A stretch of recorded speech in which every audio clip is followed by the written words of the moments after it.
Rage, who do you want your cartoon character to be? Or wait, no, you're on your normal one for like the regular podcast. Do you want a hat or not? Yeah. I mean, yeah, that picture's good. So like, just whatever that kind of shirt and hat's good with me. Gotcha. I wear the hat all the time. Did you use that green shirt picture? Yeah. So what's that? Why do you hate that picture so much, Shay? Nothing. I don't hate it. It's an okay picture. It's a picture. You look like How a about leprechaun. Do you have a better picture of me that you want to share? I mean, I put that picture of you in your suit. I mean, with the stank face. If that's not peak rage, I don't know what else. The one from high school? No, it's definitely college. First of all, and you. Which one? You got like you're in the kitchen. You're in the kitchen. Yeah, you got that. You got that flag or scarf. The American. You get the USA scarf on, and you get that suit on. And yeah, you're doing the stank face. Yeah. Is it on my Instagram or your Instagram? But like, I don't look like that anymore. That was so long ago. You look the same. Do you not? I feel like you do. I don't have this. Like, I don't have swoop hair anymore. Like. Oh. Okay. And I don't have a baby. I don't have a beard now. I haven't looked like that in a long time. I feel like. Wait, surely there's a beard. You're wearing a beard in that picture. No, I think the picture you're talking about, I am clean shaven. There's no way. No, there's definitely a beard. You look the exact same. Is it on your Instagram or my Instagram? I'm just gonna put it in the chat again. Here you go.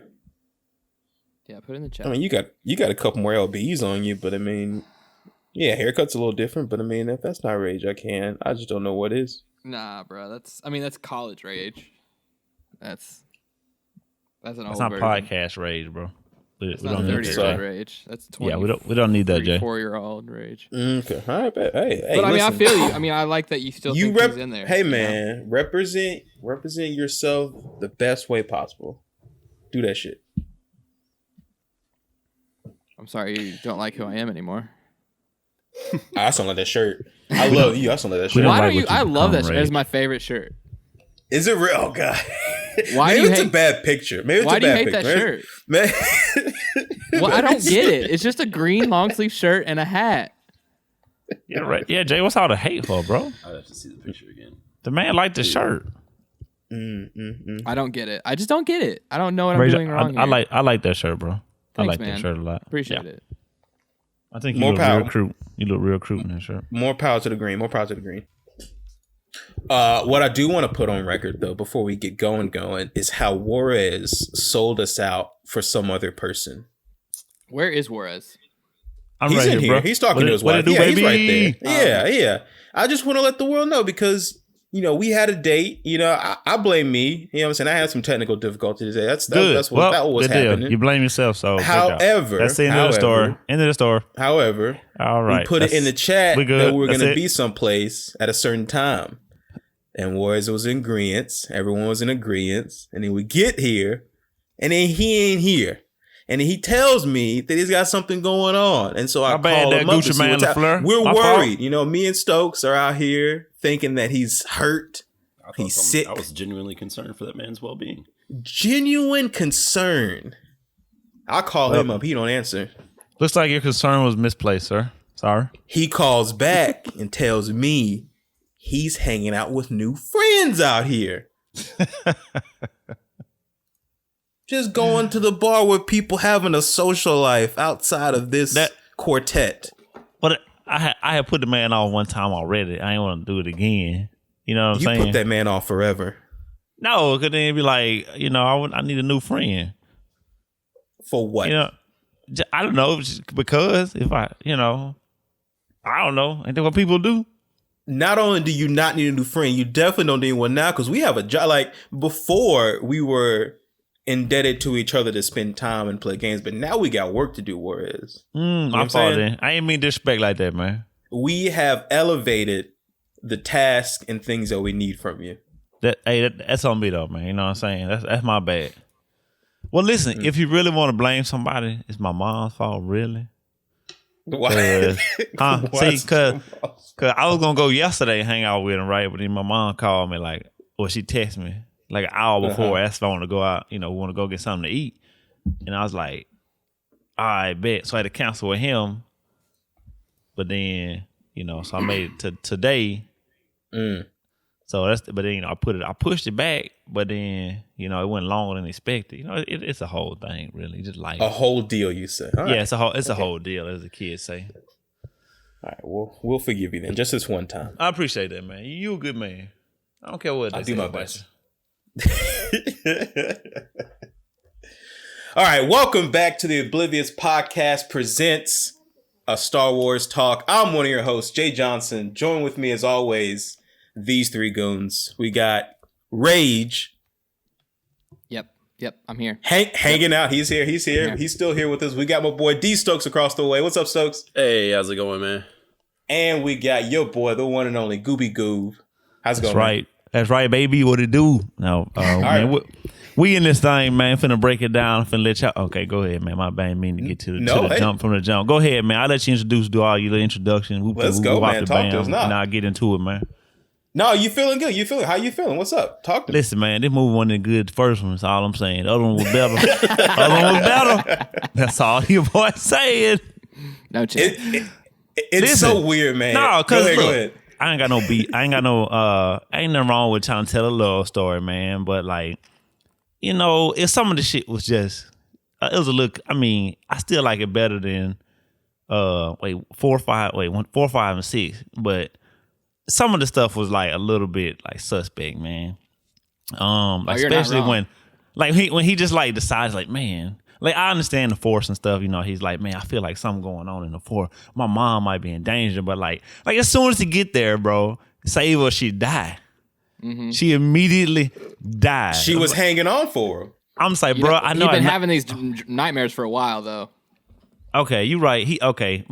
But it didn't say it was because it wasn't like nightmares from his mom. I thought he just having nightmares. No, he did. General. Earlier in the movie, he did. I mean, we'll get to it, but he did. Okay. When before the scene when she's sleeping and like the bugs come in, him and Obi Wan. There's a lot of exposition there that's actually really important, but that's hard to hear because it's like in the room and shit. And but I had subtitles on. Yeah, I know. But yes, I'm saying. But they talk about it. It's a very short sentence. He's like, are you thinking about your mother again? He's like, yeah, more nightmares or whatever. And then he says, I wish I was dreaming about Padme. Yeah, and then he just goes like, yeah, my mom might be dying, but Padme though. That's fine as fuck. Okay. Yeah, you're right. I mean, okay. But though, she could have held on for a little bit longer. You know what I'm saying? Also, I didn't understand the part where what did he say that this dude that was her husband, did he buy her or someone else buy her? And then her husband bought her and freed her and married her. Okay, so he freed her. Okay, so we come back to the slave thing because she had a house, so it was cool if she was a slave. It's what we understand. Again, it was in cool. The Star Wars universe. Hey, she got freed though. It was just it's just business. It's just business. Yes, she was free. Also, they say master a lot in this movie, and it sounds weird to me sometimes. Like he just always, oh yes, Master Kenobi. Oh yes, Master. I'm like, bro, like, yeah, he's like creepy as fuck. Like he said, bro, like when he was like looking at her, bro, like sideways. I was like, bro, this is so uncomfortable. The worst one is when the first kind of that moment he said, he says. She says, don't look at me like that. Or she says, why are you looking at me like that? And then she says, don't look at me like that. And he says, why? She says, it makes me uncomfortable. She walks out of the frame, but then it slow pans into him with the low head just staring. I'm like, what the fuck is happening? And the score, it's like the darker score behind him. It's like, what the fuck? That's so creepy. Oh my God. Yeah, that was a bit creepy. I counted them all. I counted all the Annie creepy scenes. So do you have the number for me? I do have it. No, I mean, we'll count them as we go. Okay. I might fuck around and edit in a sound effect. Who knows? You know. What I was going to say we need the ding counter for it. Just some weird Annieism as a counter. And, he's also wearing black from the jump. I mean, we know he turns out to be like Darth Vader, but like it was just like it wasn't like a slow progression. It was just like, all right, he's got black from the jump. He's the only all Jedi the time. in black. And we just like, I'm just like, okay, well, we're not gonna just make it obvious, I guess, but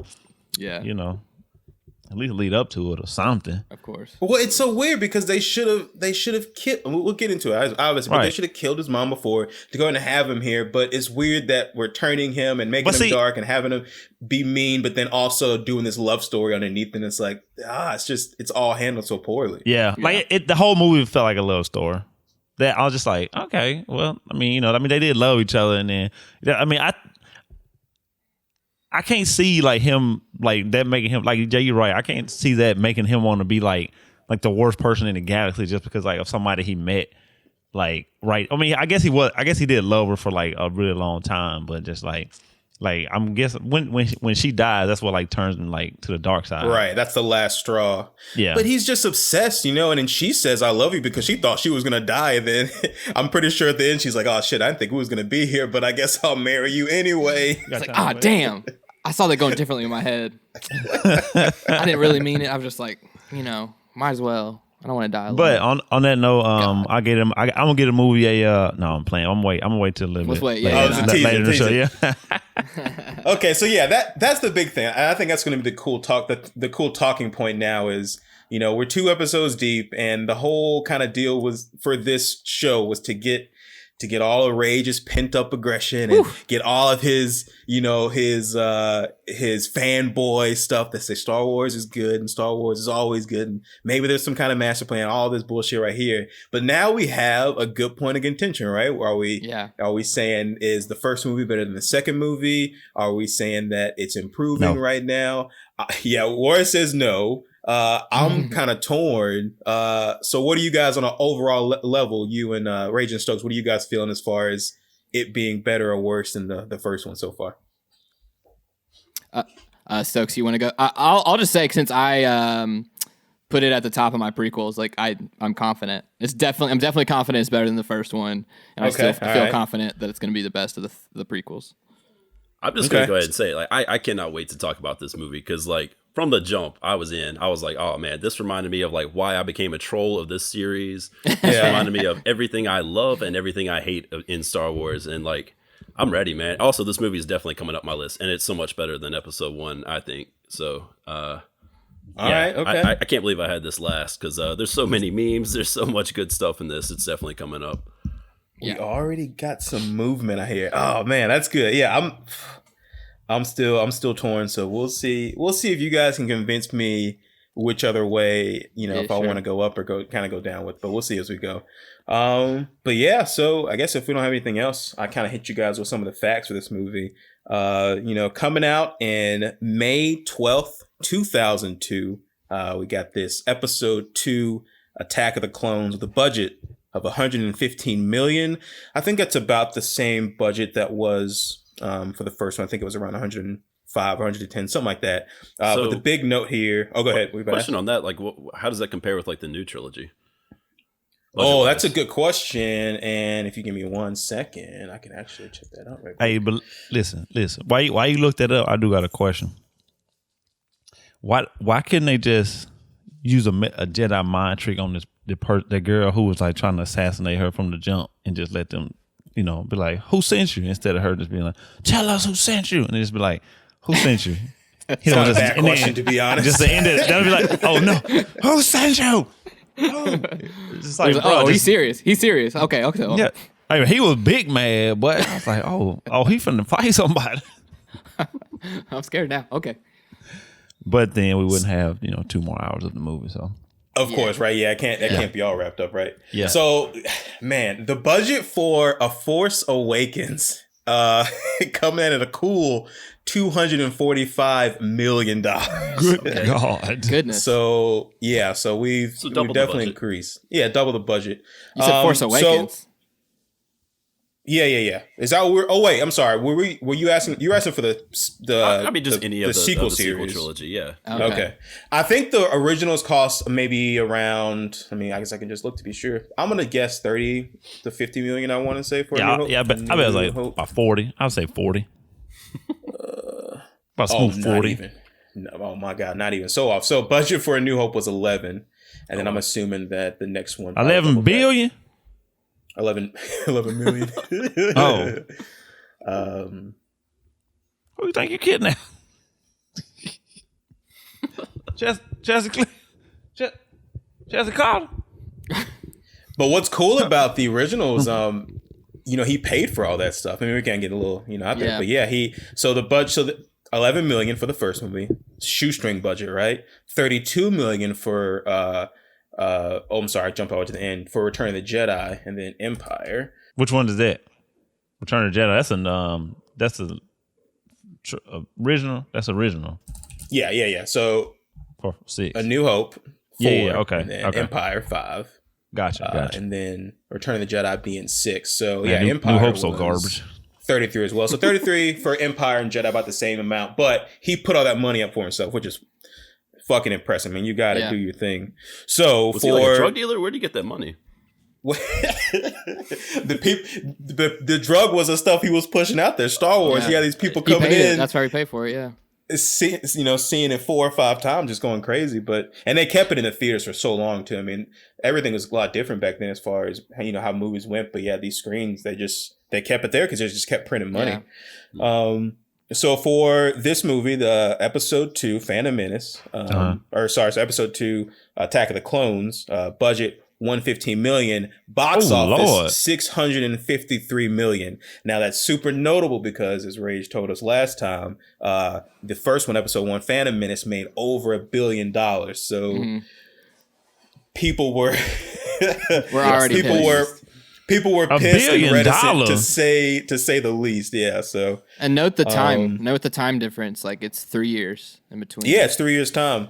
And there's some cool notes in there as far as stuff that you were kind of asking about, Stokes, as far as what Lucas was doing for the story. So apparently, since the reaction was so strong for Phantom Menace, he didn't finish writing the script for this movie and finish everything up until like a month before shooting. They say a lot of that had to do with just the fan reaction and him kind of trying to figure things out. Another good bit that you guys will like, Wars and Stokes, the working title for the script was Jar Jar's Great Adventure.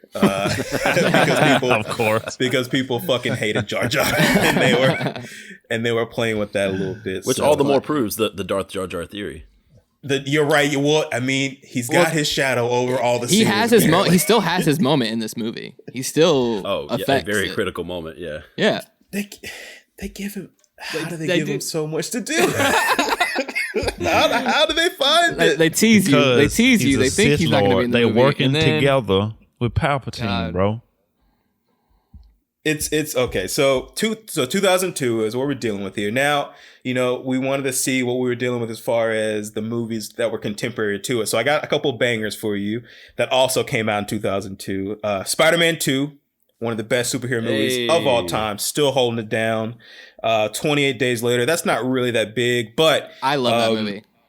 It's a fantastic movie, and I put it in here because of kind of what it means to film. I know George Lucas is obviously, goes without saying, he means everything to this industry and this genre. Yeah. But 28 Days Later was shot on small digital handy cams. Mm-hmm. The famous opening scene with Cillian Murphy walking through London, like they had to clear that street out, but it was done super quick. They put all the trash down, cleared it out, and they just threw handy cams up in the light fixtures across the bridge and shit. So that movie has a huge place as far as cinema goes, and also just a fantastic zombie movie.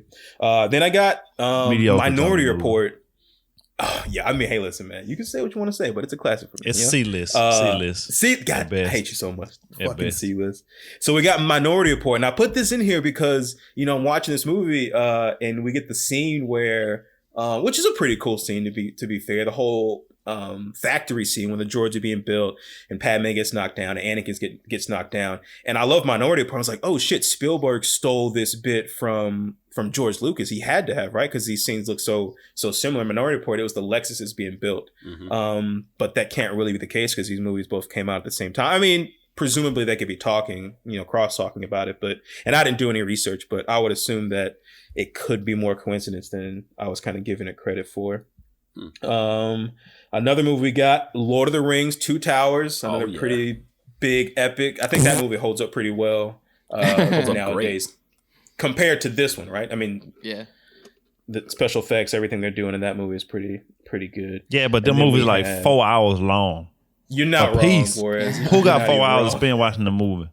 No one has time. Nobody. I think I don't watch the first Lord of the Rings. That's the only one I watched. I was actually a big Lord of the Rings fan back in the day. In its entirety. Like it didn't carry over to my adulthood, but when I was a kid, we were into it. Yeah, I remember everyone talking about it and getting into all the lore and the the Cimmerillion and all that shit like that. I was like, I mean, it's fine, I guess, but yeah, no, it was like a thing. I think it was more of a thing with my cousins. Like they were into it, and so I just remember like we'd go visit them in the summers or something, and we'd like play that that Civilizations game or whatever. It's the medieval like like I don't what do you call that? Where you build civilizations? Like RTS. So yeah, it's like a real-time strategy game. Yeah, something like that. And we would do that strategy, I guess. And then we would made like our own medieval like shields and swords and shit, and would like fake battle. Like we were kids, and so LARPing? Yeah, a little bit. Just like amongst my cousins and the kids of the neighborhood, and very like low quality like. Of course, LARPing, that's awesome. But so who are you amongst the Lord of the Rings characters? I loved Gimli. Gimli. Oh wow. Yeah. Okay. That's who I always had the axe. That's a good pull. That's what's I'm dumb. I'd be Dumbledore. I know you do. I knew you. I saw that coming. that boy Gandalf. That's who I am. Shall not pass. Gandalf. Yeah. Oh goodness. Another good one we got. Speaking of the homie out here, give me Harry a good Potter one. and the Chamber of Secrets. Yes, good one. Ooh, okay. Yeah, it's a banger right Another there. one that holds up super well. Yep. What you got from it, Wars? I know you're a big Harry Potter fan. You still well, Harry Potter, actually, the Prisoner of Azkaban was my favorite one. It's my favorite book. But then once I watched it, I was like, oh boy, what is going? Because it's got the I think it was the director from the Pan's Labyrinth. Yep. Yeah, I like Pan's Labyrinth, but I didn't like. I like the movie. Me and Lauren, we watched all of them, very recently. But like the first one is the best one because like I feel like it was like it brought you into that world, and then like it's like, man, this is tight. This is like the closest to like the books, and then because she read it, and then every inconsistency she pointed out. So that was fun. I bet. That's funny. Yeah, Jessie does the same thing. She's obsessed with those books, those books and everything too. I just want to watch it. You know what I'm saying? I want to see. You know what I'm saying? Motherfucker cast a spell on motherfucking kill him and shit. And that's all. That's what I'm here for. I want to see shit blow up. Flying around on brooms. But Prisoner of Azkaban, it's probably definitely. Yeah, you know what I'm saying? With the 3 goals, whatever. Whoop. But I see you with the Seeker. Yeah, you know what I'm saying? With the Seeker, it's good. But all in all, it's a good good movie. Harry Potter. There's a Seeker. There's a Seeker in Star Wars as well. Anybody name what a Seeker in Star Wars is? Yeah. What? Huh? What is it? It's a rocket. It's a rocket. You're right. You're actually right. It is a rocket that you can shoot out of a blaster. It's in Shadows of the Empire, the game. It's like a homing rocket. And when you would fire it, the camera would follow the rocket to your enemy. It's pretty cool. Like a cerebral bore. Yeah, as it were. Anybody play Turok? Shouts out to Shadows of the Empire. Did you Google it? No, I didn't. I just assumed heat-seeking rocket. No, I like it. Good job. Thank you. You just Googled it last time I asked you something. So ask me more questions. We can come back to deductive reasoning out here. Yeah, we can come back to this if we want to. But for the audience out there, if you want a good Shadows of the Empire tear down, check out Digital Foundry's I think it's DF Retro. They did a really good like a 35-minute look into Shadows of the Empire. I still need to listen to that.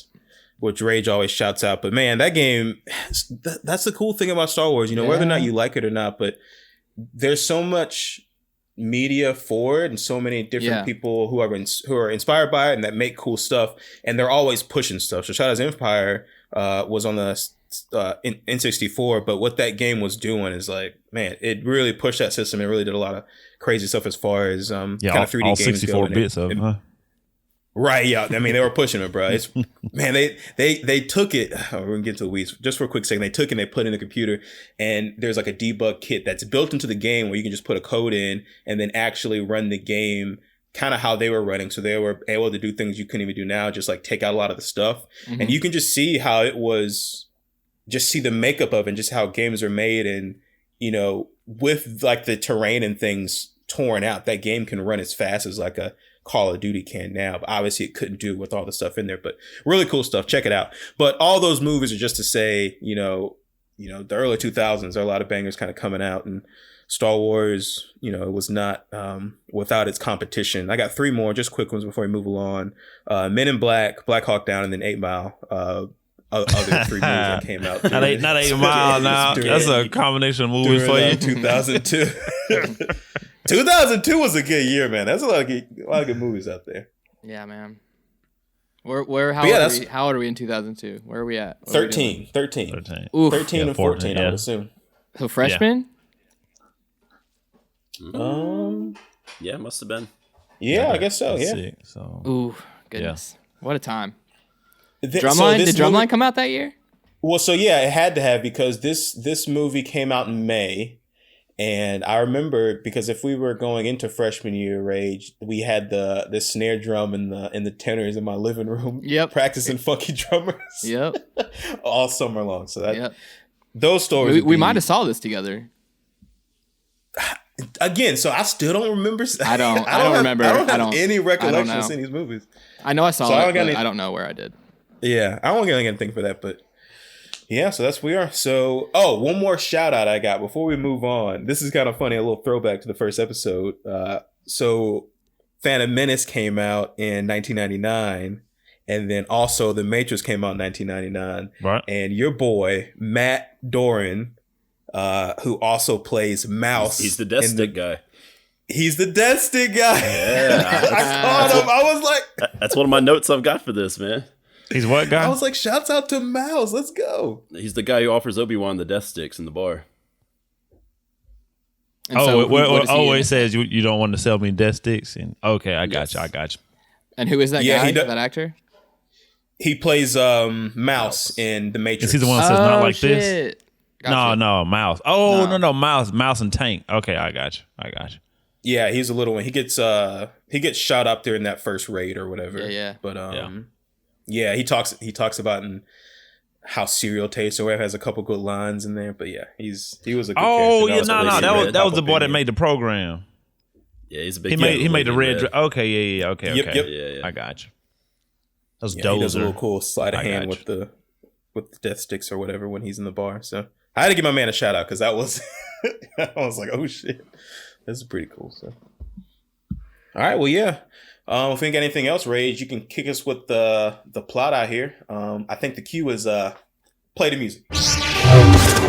I will not let this republic be split in two. Well, you've lost him. Sorry, Master. Anakin, don't do anything. Excuse me. You don't need guidance, Anakin. This is a crisis.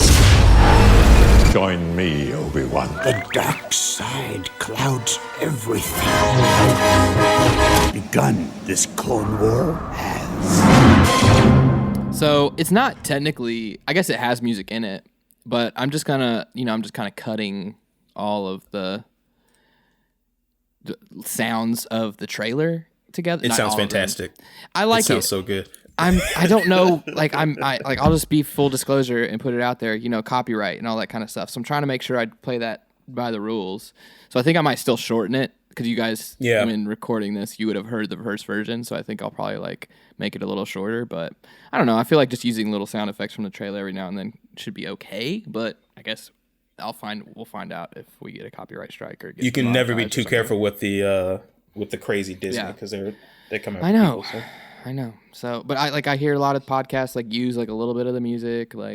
I'm surely they wouldn't be not all these podcasts are getting permission from Disney. I don't know. We'll see. I'll do more research. I promise I'm trying. Don't hurt me, FBI. we appreciate you and your efforts. I know you're listening. I'm doing my best. I just want to put that out there. So this time, I said I was going to try some new plot thing. I'm kind of going to what I kind of think. I don't know. I guess I don't know a temperature of the Star Wars fandom room of which outlet is the most respected as kind of the go-to for lore. But I am on Wikipedia. You know what? Wikipedia sounds pretty legit to me. Yeah, Wikipedia. And it is I'll say when I do look stuff up, this is always what I use. So I'm just gonna go off of their synopsis as we kind of go through the movie and kind of skip around. So without further ado, thank you to our wonderful host Dennis of giving us facts around the film Star Wars Episode 2, Attack of the Clones. And here we go with the opening crawl. There is unrest in the Galactic Senate. Several thousand solar systems have declared their intentions to leave the Republic. The separatist movement, under the leadership of the mysterious Count Dooku, has made it difficult for the limited number of Jedi Knights to maintain peace and order in the galaxy.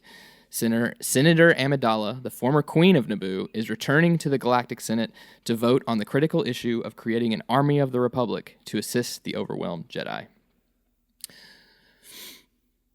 So we still got some politics in there. Yeah. Not as much as before, but it's still there. So I'm convinced, and I was talking to Jesse about this. I was like, we may have mentioned it, I probably did, but I was like, man, he was really trying to make politics cool. Yeah. Like he wanted the kids to like politics. And I guess I get it because politics are super important. I don't really know.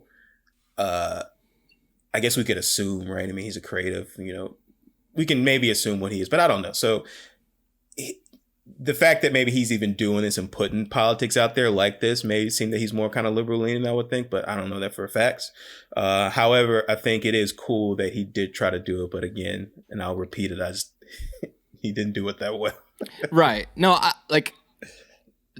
you can say some the prequels are cohesive, and like you said it like last time on episode 1, Pod J, about he committed to it. Like he did commit to this like plot throughout, and it is kind of cohesive in the way it like each episode builds upon each other from kind of just the outline of the story. And I think as we go through this, I think there are a lot of good ideas, and I think it's not executed well at a lot of times, but like I think the idea was there. And then I go back to, man, really wish he had a director to collaborate with, or wish he had more people to kind of keep him honest. Because I think his ideas were good. I don't know. I think he had a good ideas for this trilogy, and even though it fell flat in a lot of ways, I thought there was a lot of cool stuff in this movie, and I am confident, like I said, that it's the best prequel. So, anybody else have anything on the crawl? We all understand what's going on here. Dooku. I just love that like all the Naboo ships are like chrome as fuck, and I love it. Oh yeah, it's like it opens pretty cool. It's the mirror tint, so all the haters can see their own reflection. Right, right. That's they what are unapologetically chromy. But yeah, so I actually thought the opening of this movie was pretty cool.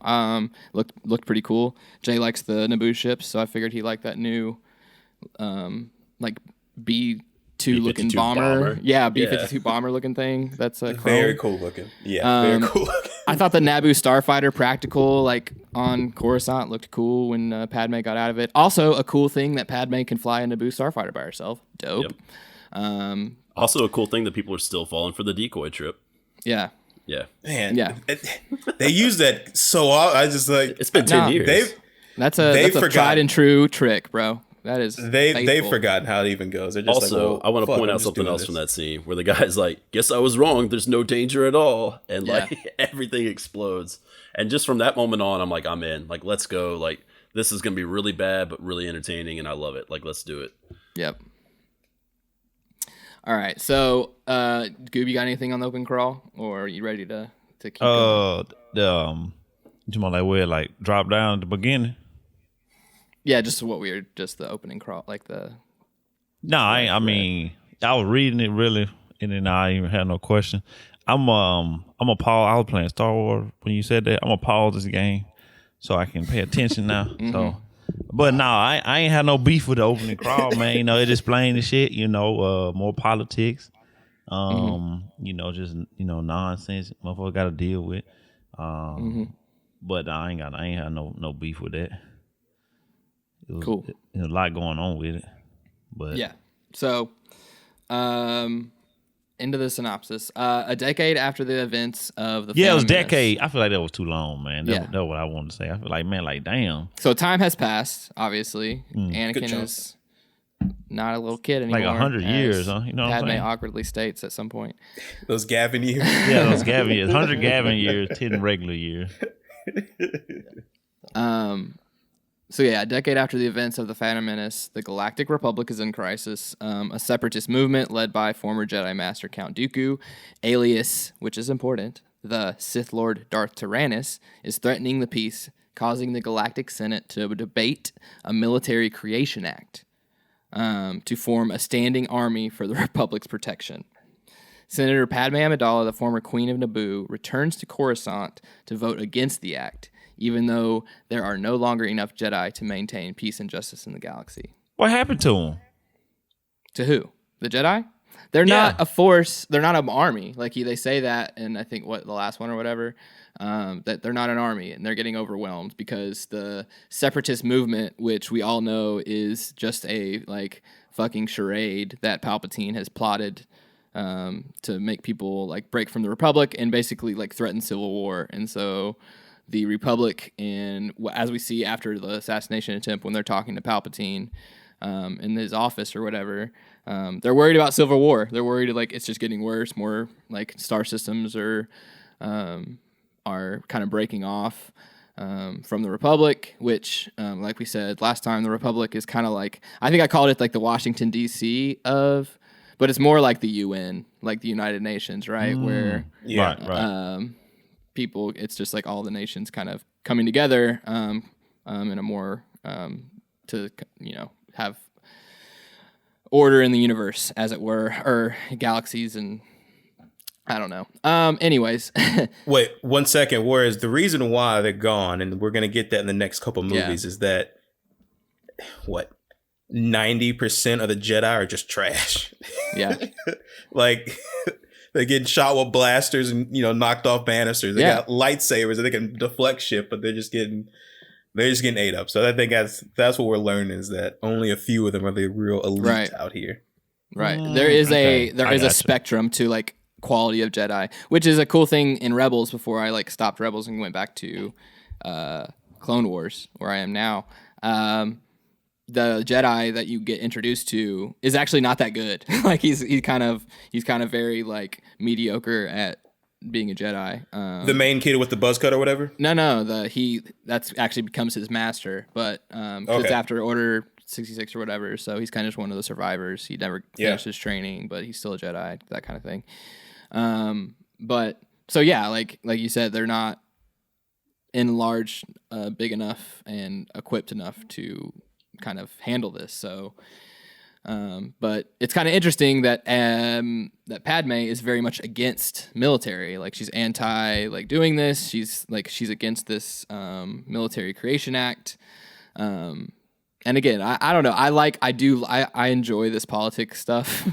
I know some people think it's way too convoluted, and let's just get to the lightsabers. But I don't know. I thought it was. I think it's kind of fun. But what do you guys? Is this too much for you guys, or how do you feel about I mean, I wouldn't say too much, but it's just at the beginning when they discussing it, it's just they're all explaining it to her she's an idiot.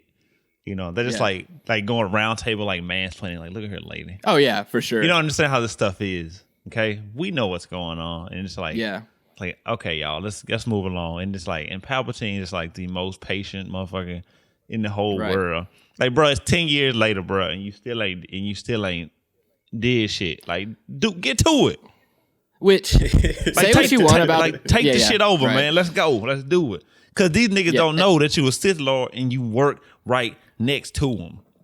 And all also, you do is put the helmet on, or the hat, or the it ain't even a helmet. It's a hood. But we're past that, right? We've accepted that the hood works. It's as a thing. Okay, he's just very clever with his hood. And he I think he in general, the Darth Sidious version of him, he is pretty in hiding. As it as it were, that's how he's pretty in the shadows. But when they on that planet, Yoda literally, this man tracked down Count Dooku. Don't know how, but he just go to him.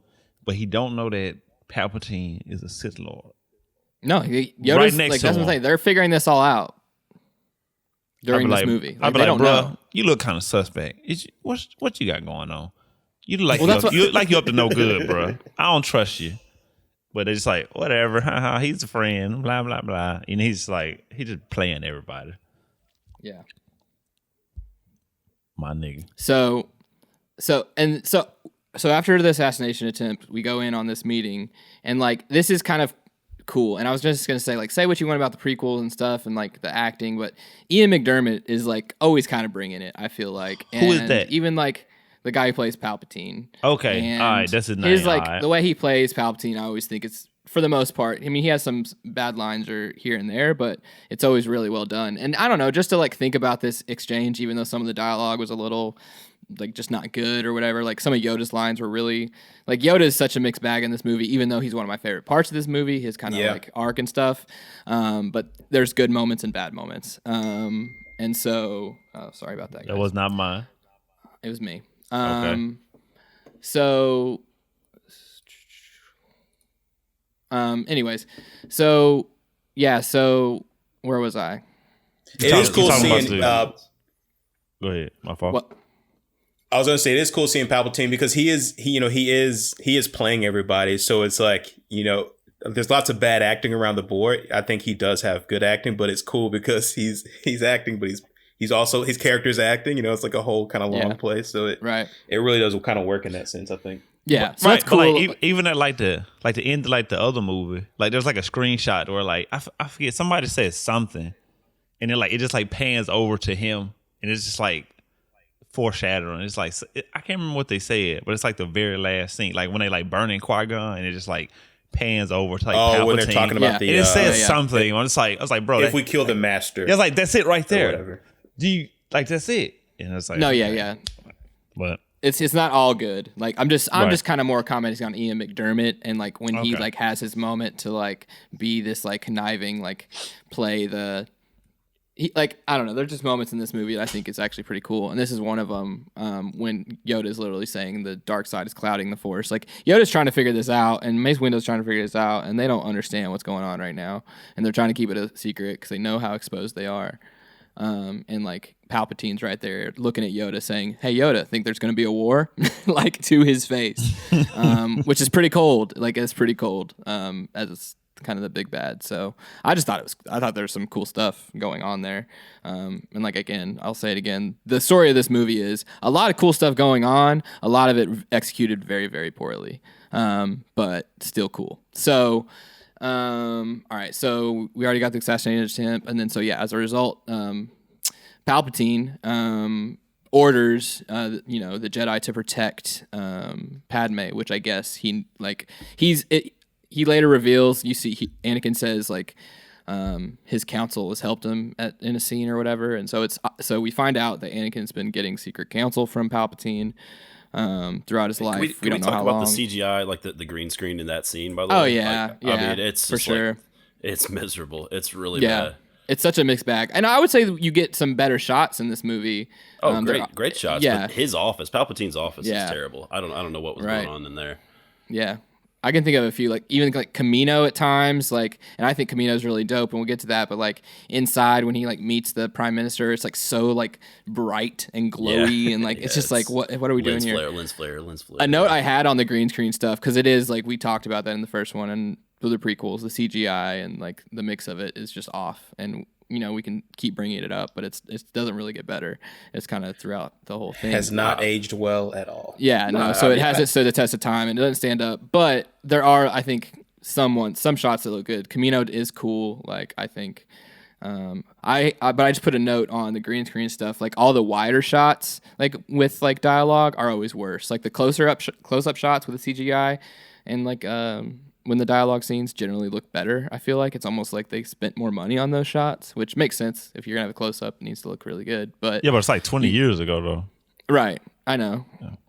I'm just saying, like, and it's a mixture of the sign of the times, but it's just like it goes back to the practical sets of the original stand up so well because they're just really, really well done practical sets. I got you. You know what I'm saying? Yeah. So yeah, I mean, back then, like, it didn't look as bad, but obviously, sign of the times, and also just some bad shots, like we talked about in the first movie. It's not, but I do think by and large, this movie does look better than the first episode. I feel that way. Maybe I think it's too close to really like feel super confident about it. Maybe with the hairdos, like the hairdos are a little better in this one. Yeah, than in the first. It's just. I just think the moments, there's way more cool moments in this than the first one. But anyways, my continuing. boy Anakin shot that shot in the first one, so that's it. You know what I'm saying? 10-year-old So Palp into some protection for the Queen. Then that's when Annie and Obi Wan kind of come down the elevator. Jar Jar introduces them, and like Anakin's like instantly creepy, just off the bat. From the door, he's like, "What's up, girl? I've been thinking about you for 10 years straight." Just in the middle, they just met. Jar Jar introduces them. He immediately goes for her looks, like, is really creepy. He like, they said that, you know, Obi-Wan's like, we're just here to protect you. That's our order. Anakin's like, oh no, we're gonna find him. And I think Obi-Wan's like deadpans to Anakin in this scene are pretty funny. He's like, what the fuck are you talking about? Shut the fuck up. Like he's like, you better know your place, little kid. Like, what? I don't know what the fuck got into you. And but he just like, he's horny as fuck, man. He's like, I gotta show off my girl. And like Obi-Wan's like not having it. But then at the end of the scene, Obi-Wan's like, she was excited to see us. I'm like, no, not you too, Obi-Wan. What the fuck? Like, it's just like, just weird. It's just, I don't know if just, you know, George doesn't know how to write, you know, like be subtle in his romantic language. I don't think it's just way too hot off the bat. And like the worst part of this movie, I'll just go ahead and say it now, is the Anakin and Padme arc. And everything that is like, it's just so It's bad. a wonderful love story, bro. It should be. You're right. It should be. But it is all just very cringy. I kind of just have been taking it at face value, and I think that's in Stokes. Me and you kind of agree here that I take it at face value, and I just like crack up, and it just cracks me up, and it's so funny because Anakin is just a creep. Like if you take it at face value, Anakin's not a redeemable character. Darth Vader is not a redeemable character. This dude's a sociopath. Like he's a kid with an obsession. It's super dude's a mass murderer. Like So and I think that's a really cool thing. Obviously, like that he's really dark inside, and like you think because he is the bad guy, right? And he can be evil, but it's just the way it's all just so, in my opinion, poorly executed on. Like it's just all very bad. So we'll get into that, but that's my first kind of rant, I guess. There. Like, you guys have anything? Or should I just to me, like at the beginning, it feels like Anakin and Obi-Wan. It's kind of like a buddy cop movie. Cause like they're just like he's just like making jokes all the time. It's like yeah, master, this is funny. But then it's like this like they're trying to weave in this love story. Like I mean, granted, it's 2 hours. It's like a long time to tell any story. But I agree with you. Like it definitely could have been like it probably should have been like a little bit more subtler. You know, just like him, just like creepily looking at her out the corner of his eye. Like I'm gonna have you, girl. I love you. I'm gonna make you love me. But then just like, oh shit, hey Obi-Wan, let's go on an adventure. Let's tell jokes. Yeah. Let's be cool. And then like, cause like one line is like, if you spend more time on your swordplay than your jokes, you be like really good at being Jedi. As good as Yoda. Like, as good as Yoda. Yeah, so he's like as good as Yoda. I'm just like, haha, but not really. But that's why this movie isn't as good as the other one. But it's another. I think it's another. Like there are moments. I think there's a couple of moments I think I have notes of that the dialogue between Anakin and Obi-Wan is pretty. It's like good. It's a cool moment, but like there's also the ones that are really cringy. And it's just like goes back to the good idea to have them. Obviously, they would be brothers and have a good banter and all this kind of stuff. But like, it just the writing wasn't there. It just like kills it. Like when I like when I watch like I don't know if y'all seen Bad Boys, but like that shit had me like rolling at like every turn. But I mean, Will Smith and Martin Lawrence are like you can't really compare him to like. Oh yeah, for sure. Ewan and Hayden, I guess. Is that his name? Ewan McGregor? That's his name, right? Yeah. You can't like compare them to each other. But I just feel like Hayden's acting in this one was comparable to like Natalie's in like the first one.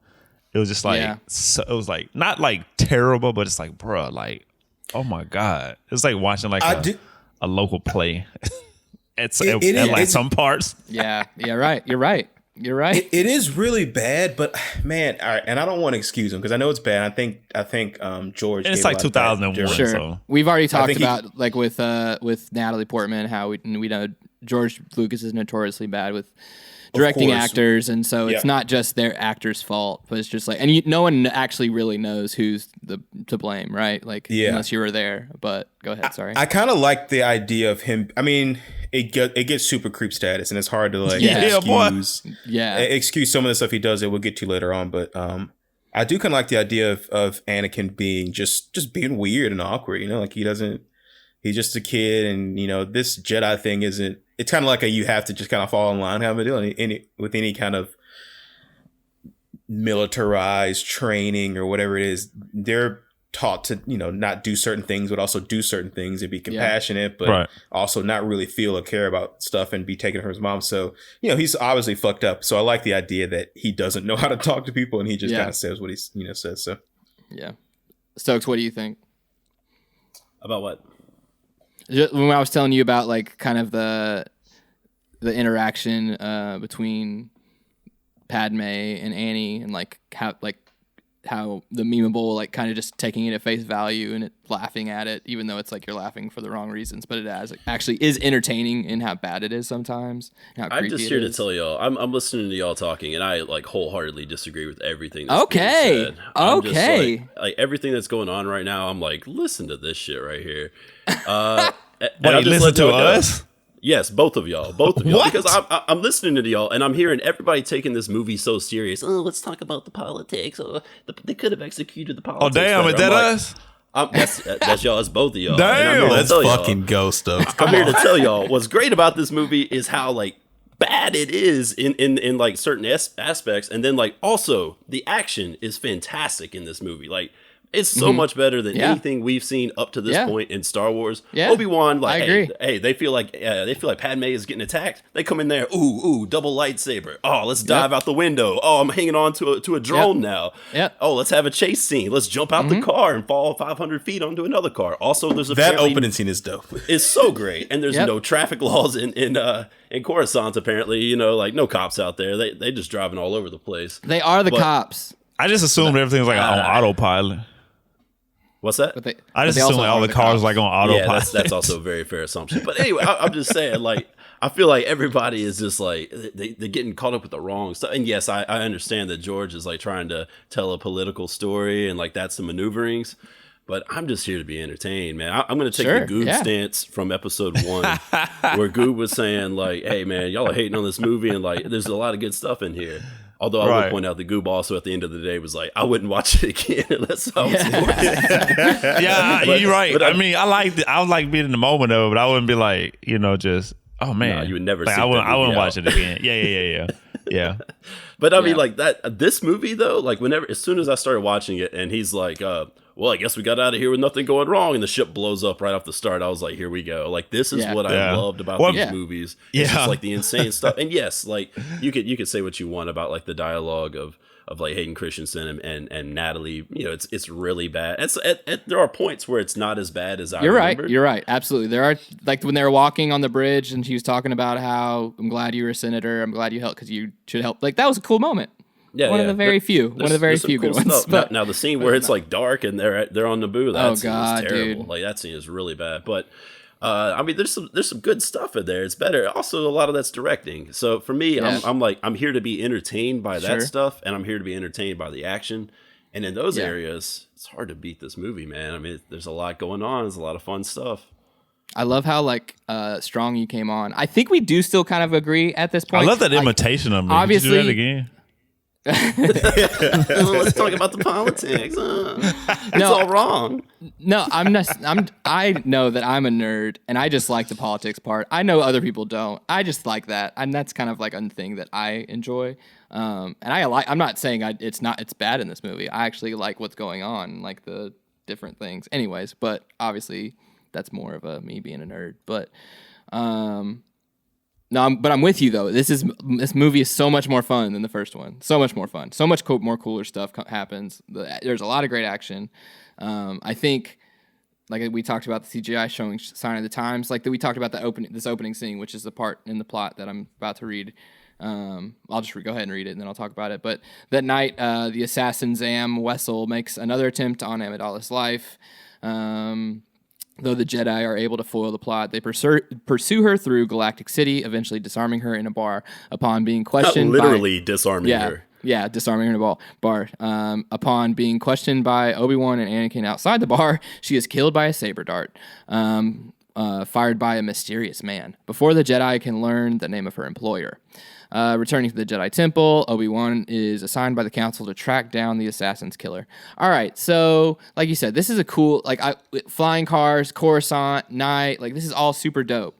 I do think good. Like some of the CGI and like the cantina scene set, it just like feels like everything's just rendered at like 1/4 resolution. Like it's just not quite there, but I like everything that's going on. And I just think like the sets hold up better in like other movies in sometimes. Now, some of the practical sets in Camino I think are pretty cool, and I know I'm being too critical. I'm just like giving my thoughts. It's all good. It's all good. I'm not like, I enjoy this movie, but You're making all my points for me. But yes, but I know you're going to attack me being too critical and all that kind of stuff. But I'm just saying, I'm here to talk about it.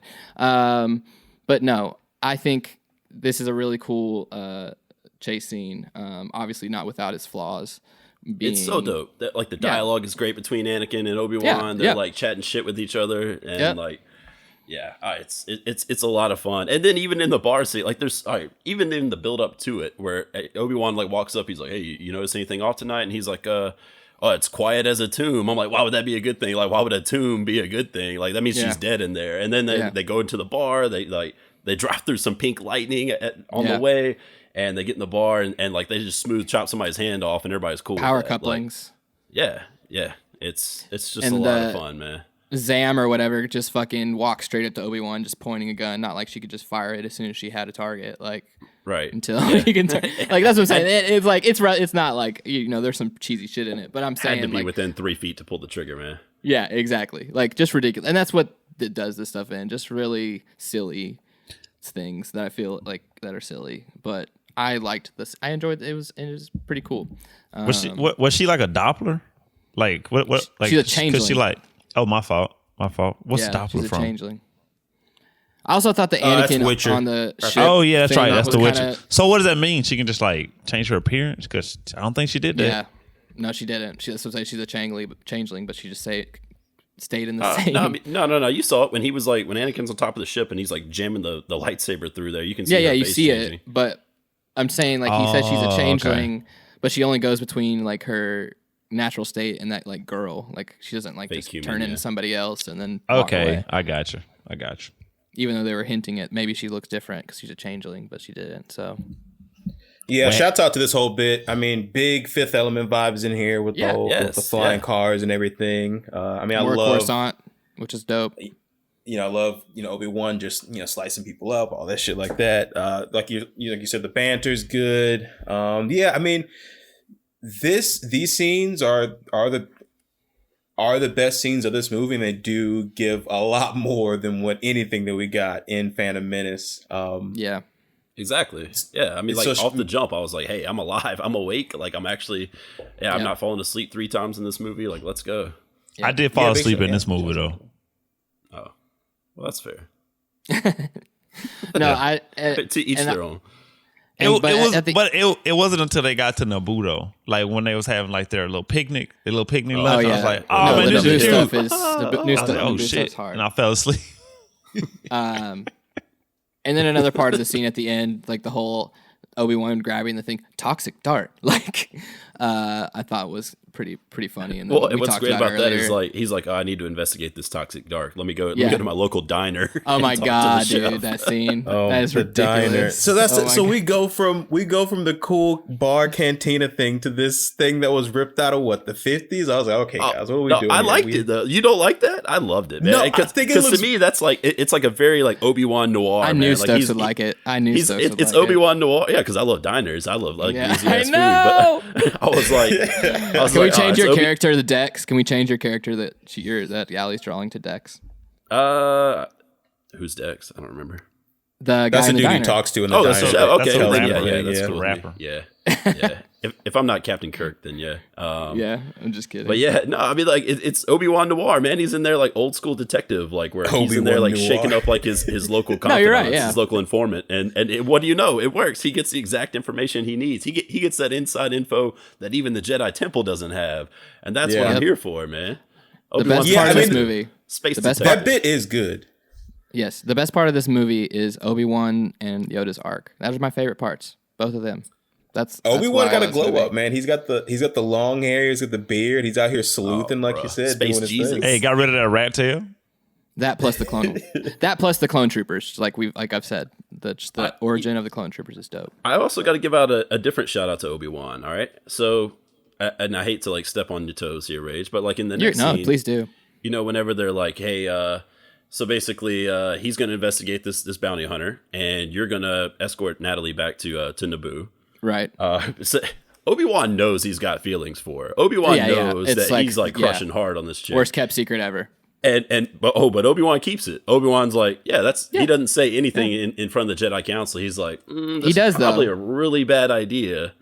He did say one. He did. They were walking through the hallway. Remember when he was with Mace Windu and Yoda? He talks about how Anakin. He's worried about the assignment because he's arrogant. And Yoda's like, yeah, but he's not worried about the assignment for the reason that he should be, and that Anakin's trying to clap those cheeks. And but I think that's what he means, like his arrogance. One more time, he's doing what he wants. He's trying to clap those cheeks. I think that falls under it. So, but really, like, I mean, he's a wingman. So, all right, my theory, I have two theories. Yeah, you're on right. that. That's exactly what either Obi-Wan's a wingman and he's a bro and he's like, hey, I'm gonna hook my guy up. He gave I'm it gonna away. Let him go. I'm not gonna say anything. Or Obi-Wan knows Anakin's game is so bad that there's no way he's not gonna mess this up when they get to. I love the second one. I do love the second one. It's one or the other. Yeah.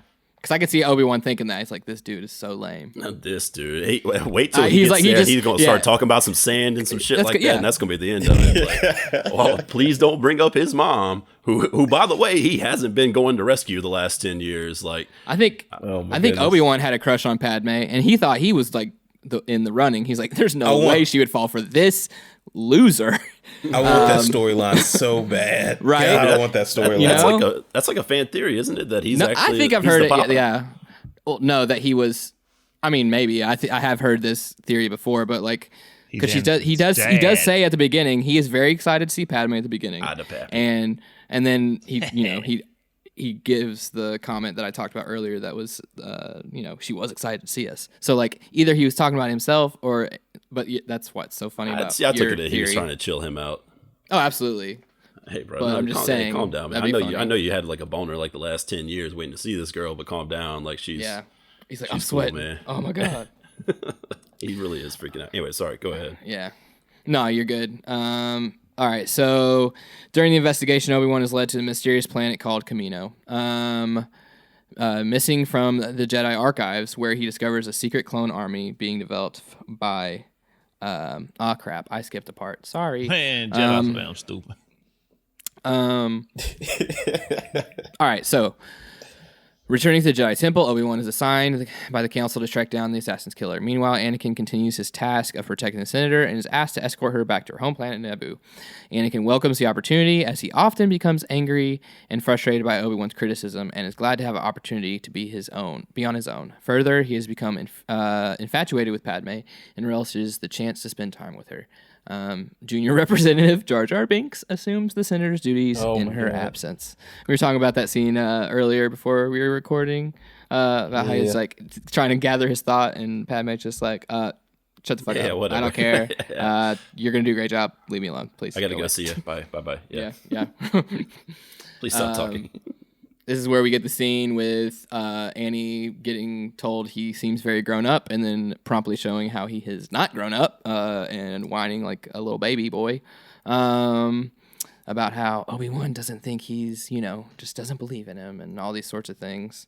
All the complaints here. Yeah, this is... so this is uncomfortable Annie Padme scene number 2. Sorry, Master. I didn't name the first one, so I'll ding it if I feel like going back to realize which one it was. But yeah, so I also have a couple of notes here that I don't want to, that I've skipped over. So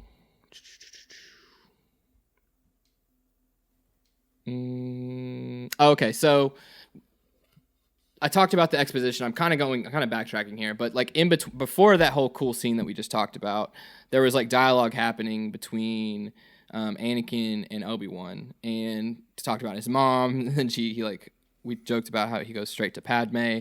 But this is when we learn that Annie is having nightmares about his mother, which we find out later. He eventually goes to try and save her, but he's been having these nightmares for a long time, and has done nothing. And has never come back to visit her, even though he's had like 10 years. So massive plot hole. Yeah, he's got his own spaceship. He can go do whatever, whenever. Right. Yeah. This is one of the sins. Yeah, this like that you say that you can talk about. That's just kind of unforgivable. He can't have any attachments, bro. He can't be attached to things. Oh, we talk about that too. That's coming up. But there's an important dialogue also between Annie and Obi-Wan about and I know, Stokes, I'm sorry you hate the politics, but just bear with me for a second. They're talking about politics and ideology, and there's even a specific thing where Obi-Wan calls out Palpatine and how he doesn't trust him because he can tell about how Obi-Wan talks about politicians and how they are just like a slave to whoever's like paying them. You know what I'm saying? Like whoever supports them. Like, hey, what's up with it's you a modern slaves, day thing. No, it's not a slave thing. I'm just saying like, day their campaign. No, I'm not talking about Who's slavery. got a house? So it's cool. I shouldn't use that word, but you know what I'm saying. Their campaigns, giving money to their campaigns. Like Obi-Wan has lines. He's talking about it. If you go back, it's hard to understand, like I said, because it's going in between the audio from her room and outside, and it's like kind of muffled. But if you listen to see the subtitles, he's talking about Palpatine. He's like he's very good at playing off the prejudices and passions of other politicians and people, and so that's why he's so smart at like, you know, getting what he wants because he knows how to play with people, and Obi-Wan has noticed that. So it's just like stuff that kind of I think gets glossed over sometimes, but is actually kind of cool and important. Talking for like what's going on kind of behind the scenes because you know, Obi-Wan is like doing all the work in this movie. So he actually is like kind of ahead of the game, and Yoda is in a way as well. Just kind of like they know something bad is going on. And they're trying to, you know, they're doing work to try to figure that out. So, and then, yeah, that's when we also find out Annie's been revealed. He's getting counseled by Palpatine on the side. Palpatine says he wants Annie to like let go and like trust his feeling, like just go with what you're feeling. And we all know what Annie is feeling is a lot of toxic things. And so Palpatine's obviously like, yeah. So Palpatine's like, no, you go with that. You do whatever you want, dude. So there's a relationship forming there. There's some cool. I had a note about some cool Yoda stuff when Yoda, Obi-Wan, and Mace talk at the Jedi Council. He's like trying to figure out all this stuff, like kind of like I was talking about, hinting at like the downfall, and you know there's scenes of them talking about, you know, they know their power is diminished, the dark side is clouding everything, and obviously because he's like right in front of your face doing it. So yeah, and then that's when they have the scene with Obi-Wan Kenobi like worried about Anakin, senses how like kind of out of line he is and how he can't control him, and he's, you know, all those sorts of things. And Yoda talks about, you know, it's much more common these days. Even older Jedi are arrogant, and it's a problem, and can't, you know, what I gather, there's like no humility and all that kind of stuff. So I also, I kind of like these kind of themes that are being played with, whether they're executed or not in the best ways. But I just thought they were cool, and I wanted to kind of throw them out there. But no, they're doing a good setup because I mean the whole point is that the Jedi they're just kind of scrambled and kind of really looking over the wrong shoulder basically the entire movie. Yeah, it's all misdirect. They're getting played. So. They're getting played right now. Like they're losing. Like, and we find out like as we go on how much. Oh, they're playing checkers and Palpatine out here playing chess. Exactly. I have that exact note, and that's cool. Like Palpatine's dope. Like, and that's. I think Palpatine's a really cool villain. Sometimes he's playing chess against himself, but that's okay. No, yeah. I mean, or some backgammon. He always has a plan B, C, and D. So, let's see. All right, yeah. So then we have that uncomfortable Annie Padme scene number 2. Pouting. Just Padme's response is just like sometimes she's like very anti it, and it's like because it is creepy, and she like even responds appropriately. But then the next line is like, "Oh, Annie, you know, like." "You're great," and she looks at him lovingly. It's just her responses are just so like out of touch with reality, and they're just like whatever the story needs at that point is how she's going to respond, and it's just like this is the scene where she says it's uncomfortable, and then he does the glare. Sorry, I lost you for a second. Did you say the scene where she says I'm uncomfortable? Yeah, he looks at her and she says, "Stop looking at me like that," and she says, and it's like true, like what you're saying. So, just really creepy, and it's like that was intentional. So it's like I know what they're trying to do. It's just like wasn't. It could have been better. But again, I still think they're cool ideas and kind of dealing with that. And I talked about it in the first one about Padme's story getting kind of dropping the ball on Padme's arc. And again, it happens in this movie because she just kind of serves Anakin's plot. But there's like plenty to explore her with that one cool scene we got of them walking, talking about, Padme like becoming a senator after being a queen. And like, there's just so much you can like, and you can find, they can find like a mutual downfall because they do have a love story that's tragic that kind of leads to a lot of evil things. But they can both be struggling with like their place in the world because they're young and they've like both like had to come of age very quickly and like, and they found each other through that. Like there's plenty like cool stuff there, that just isn't like explored. Obviously the balance of it is just on Anakin and they don't really give Padme her due on her arc of it, which I think is a big reason it falls flat. Obviously we've talked to death about the bad dialogue and stuff, but wait. So we're talking about when they first get to Naboo? Yeah, I'm just more commenting on Padme's and Anakin's relationship because that's where this movie fails. I think is the way. Well, they're doomed from the start as well. Yeah, I mean, which is kind of like the like if you want to get into like the serious sides of like this and the next movie, it's like that's kind of like the tragedy of it, like that's kind of like it was always doomed. You know where it's going from the moment it starts. Right. Which is why I don't really pay attention at all to the start. I'm like, yeah, you know what? Like, I know where it's going. Like, let's just be entertained. And like, when they first get to Naboo, man, like practical Naboo looks a whole lot better than CGI Naboo looked in episode 1. Let's say that. Yeah. I mean, like, there's actual the shit looks legit. Yeah, there's people. It looks legit. They're like on some kind of like little private island getaway. Mm-hmm. And I love like the opening scene of that where she's like talking about how much she misses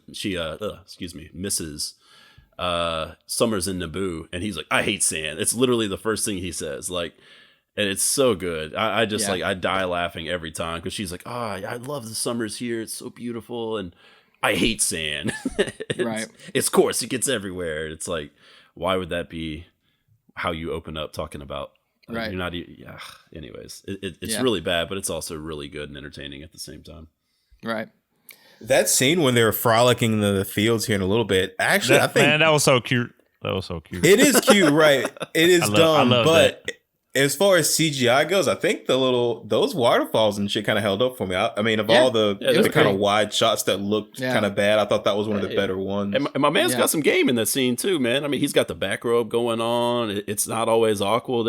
It's not always awkward. They're like rolling down a hill. He's like, he does the fake die thing, and that's what baby, gets I died him falling on off top of it. the weird like horse elephant thing, and the balloon butt horse, or where the fuck that thing was.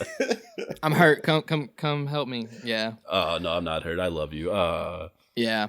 No, and also I have a note for because this is when this movie starts to kind of bounce back and forth. Obi Wan goes on his journey, Anakin does his, and they're just back and forth between Naboo and Kamino.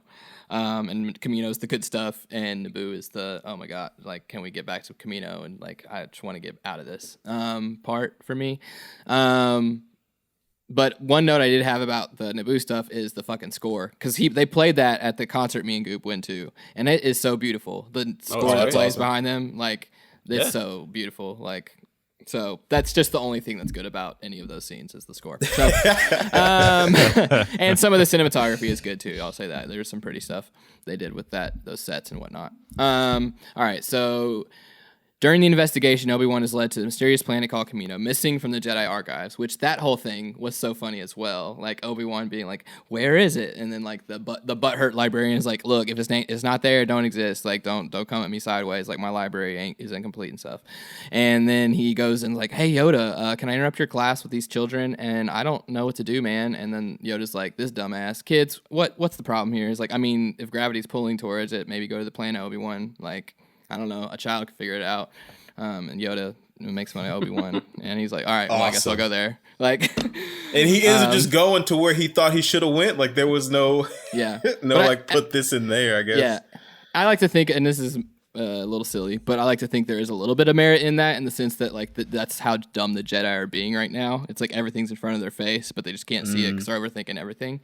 And I think, I don't know if that was intentional. I think that was cool. I don't, I obviously I can't tell if it was intentional, and maybe that's probably more my brain like filling that in. Yeah. But I do think it does work thematically. But so where he discovers the secret clone army being developed by the Republic. This kind of develops into my other favorite part of the movie, which I love all the Camino stuff. I think it's so cool. The backstory. You're big on the clones. Big on the clones. So quick question with the clones.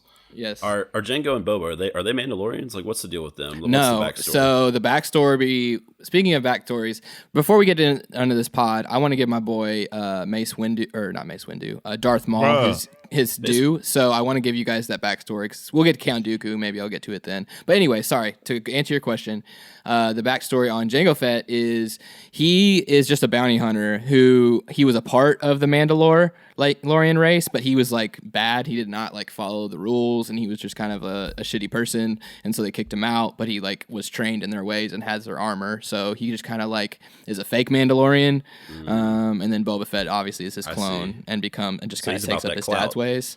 Yeah, he's about that clout. He's not about this is the way or any of that shit. So he just kind of took the armor and that's where, and he fights like them. He was trained in it and stuff. Yeah, so which is kind of cool. So he kicks the shit out of Obi Wan like two. No, that fight's dope, and we're about to get to it. But okay, little punk ass. So Obi Wan had some Mortal Kombat kicks too. It was great. Yeah.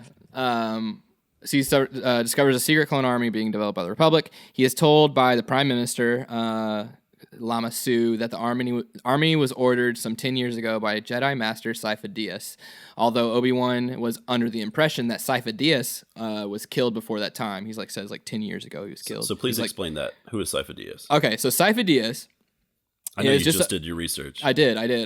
He's a Jedi, and he had this idea because he was worried about this, and so, but the Jedi Council did not approve it, and so, but Palpatine, being in charge, learned about it, and he played it really well. He told Dooku he sent Sifo Dyas to go do this mission that was all a setup, and Dooku had him shot down by a crime syndicate.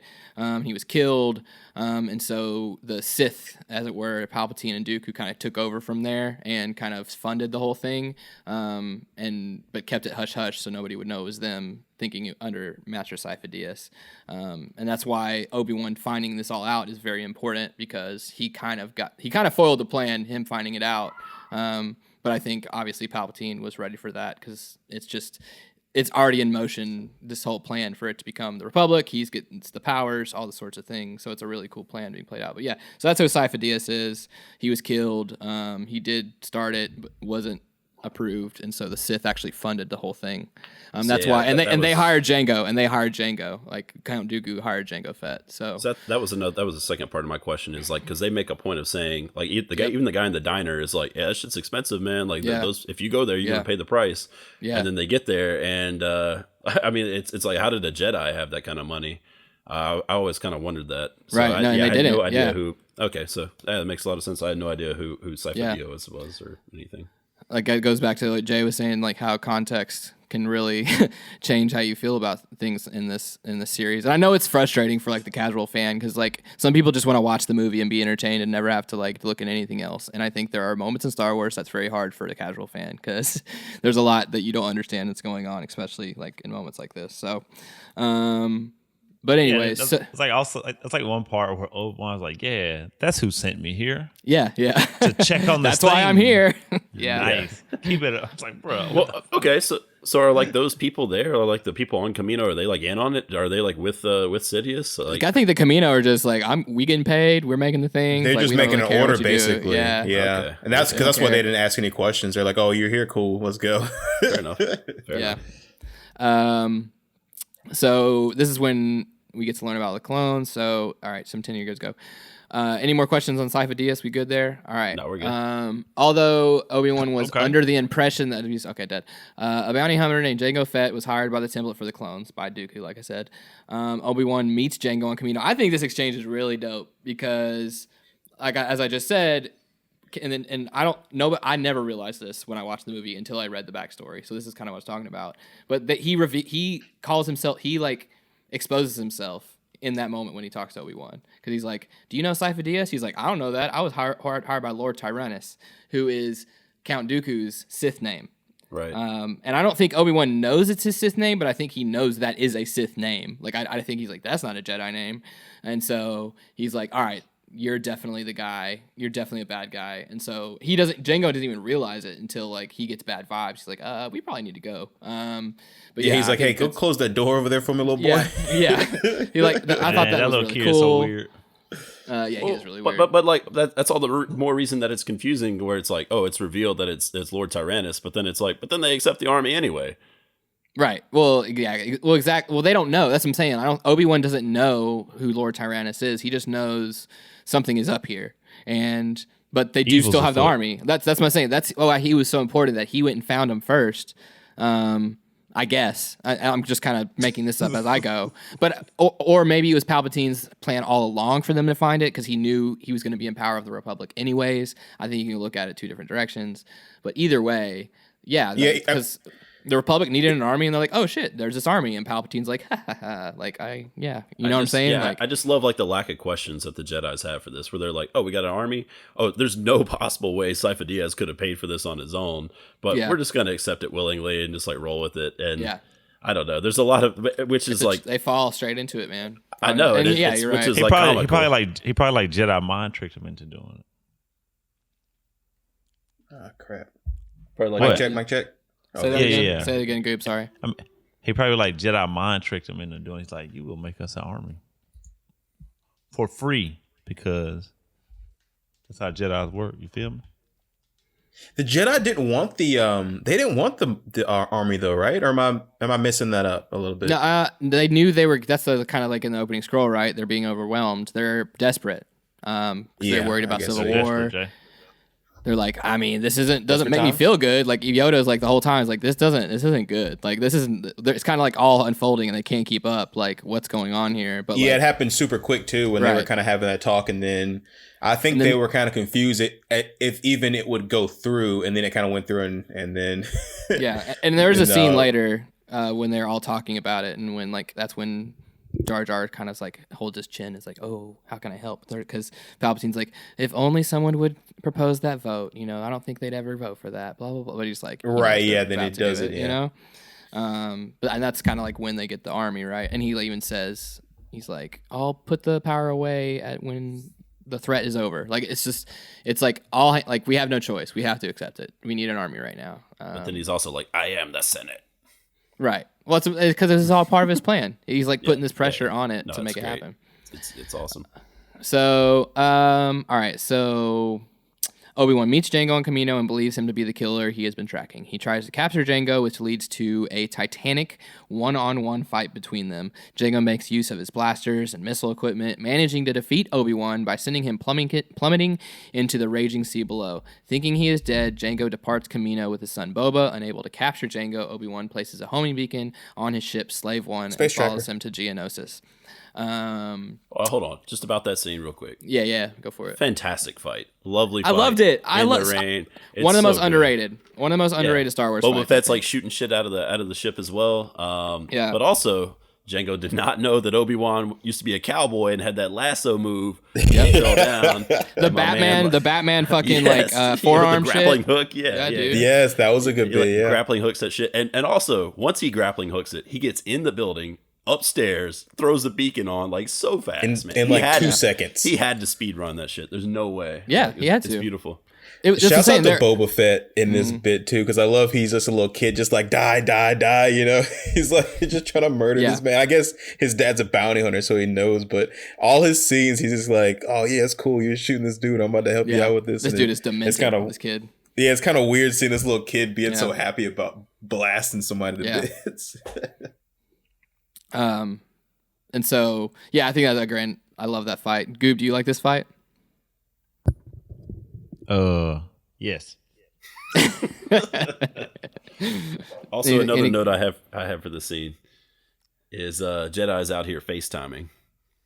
Oh yeah. Oh yeah. Yep. With their holograms and shit. So he's like, I still don't see how the man could like still go toe to toe with Obi Wan. So I mean, if he that dude, I still don't understand how Obi Wan and just put him down like that. Again, it's like, you know, it's kind of like how like Jango Marvel Cinematic Universe is good. like you know, get like power levels right. You know what I'm saying? Right. I think Jango Fett just is a pretty like formidable opponent. Yeah, much better than Boba Fett. Yep. Yeah, I mean maybe. Yeah, probably. The dad was better than the son. Well, he is until he runs into Mace Windu. But I think the fight is good. Like he just like gets. Dude, bro. Like he was like Obi Wan was doing well. Like he like disabled him with the jetpack and stuff, and then he just got that one good move where he like got Obi Wan off the side. That's a cool choreographed fight, I thought. But and then like I like and Obi Wan was because I think it showed like Obi Wan's power. Like I don't like Jango didn't make easy work of it. He like barely got away. But it shouldn't have been close though. You don't think so? No, he should have handled that fool. As a space wizard, man. All right, well. Yeah. Well, Obi-Wan's not full power yet. He's still, I mean, he's a Jedi Master and all, but he's like a newly Jedi Master. Should have hit him with that Avada Kedavra. Yeah. Instant death, boy. So, all right. So, okay, yeah. So, also one of the best parts of this movie is when he tracks him and then tries to like shoot him down, and the Slave One is a badass ship. There you go with the slave again, man. That's what it's called, bro. Jango Fett's ship is called Slave One. And he does the seismic charges. Is like the best sound in Star Wars. It's really cool. Oh my gosh, when he does those are amazing. And also, shouts out to Obi-Wan's ship too, with the like hyperspace attachment, showing signs of the times. I guess being older technology, but always thought that was cool. I did like how I have seen where somebody like used that charge that the thing that you were just talking about seismic charges, yeah, they use that as like a dubstep sound. I saw where somebody made that on YouTube. So it's my favorite thing to use in Battlefront on the game. Those I think you get them with like when you get Wookiees or stuff. They're just the best sound effect ever, and they just murk people. Anyways, meanwhile, back to Naboo. Anakin and Padme have been spending much time together on Naboo, enjoying each other's company and playfully frolicking in the fields. Eventually, Anakin reveals his deep love for her, vowing to do whatever she requests. However, Padme resists, explaining it would be impossible for the two of them to be together. Can you do that, Annie? Could you live a lie? Since she is a senator and he is a Jedi, Anakin is angered by this and experiences inner conflict between his strong desires for her and his duties as a Jedi. So back to Naboo for our Disney Channel original movie, the love story between Annie and Padme. How you guys feeling? Oh my goodness. The worst kind of stuff, but yeah, no, that's about it. It's the worst kind of stuff. Yeah. The only good thing about it is that it eventually gets us to his mom, but obviously too late, and I'll beat it into the ground. But yeah, I mean, I don't know. Like I said before, I like him being awkward. I like him being weird. It's still a bit of a leap. Yeah, I mean, he's obsessed with her, but he's the bad guy, so I guess it can kind of be that way. It doesn't have to be healthy, but yeah, I mean, he gets a couple points in here for all the things that he kind of did to get her to smile and laugh and kind of not think about all the bullshit or whatever like that. Mm-hmm. I love the good brooding moments though, like the whole standing outside after he had the dream or whatever, and that's a kind of a cool shot, as dumb as it is. But I mean, it's like classic stuff. Just what's happened? The dream. Come and stay. Your presence, calms me. That's kind of a cool line too. Like your presence calms me. Telling you, man, he's got some game. He's kind of coming out of show. That scene is fine. That scene survives and is totally like valid if they built their romance properly. Like if you're like bought into them, then that scene works. But because there's plenty of things that we're being critical of that are probably fine, that are more fine, but it's just not earned, and so it's just like comes off very cringy. Yeah, I feel. I also have a note here. Creepy Annie scene number 5. Sorry, master. It's okay. So first love. He's another dude. He just got his first love. Number 5. Make it happen. But it's been like 10 years and they've been hanging out for like 24 hours. And he's like, I love you. It's all so fast and forced. And I agree. So, okay. Some cool Clone Wars stuff that I meant to mention. The Kaminoan or whatever Prime Minister mentioned, they started off with 200,000 and 1 million more were on the way. So like instantly 200K clones and 1 million more coming, and just cool stuff on the clones. You get a lot of backstory and exposition about like how they're trained and like just all the, but modified the very cool details about all that stuff. Yeah, I fucking loved it. I thought it was all really cool. Like these are bad motherfuckers, like, and you realize that like in the Clone Wars series, like these are not stormtroopers, these are not droids, like these are the best of the best. And I would love fucking like you, Jay. I think you mentioned like your favorite part of like Solo, the trenches, like war stuff.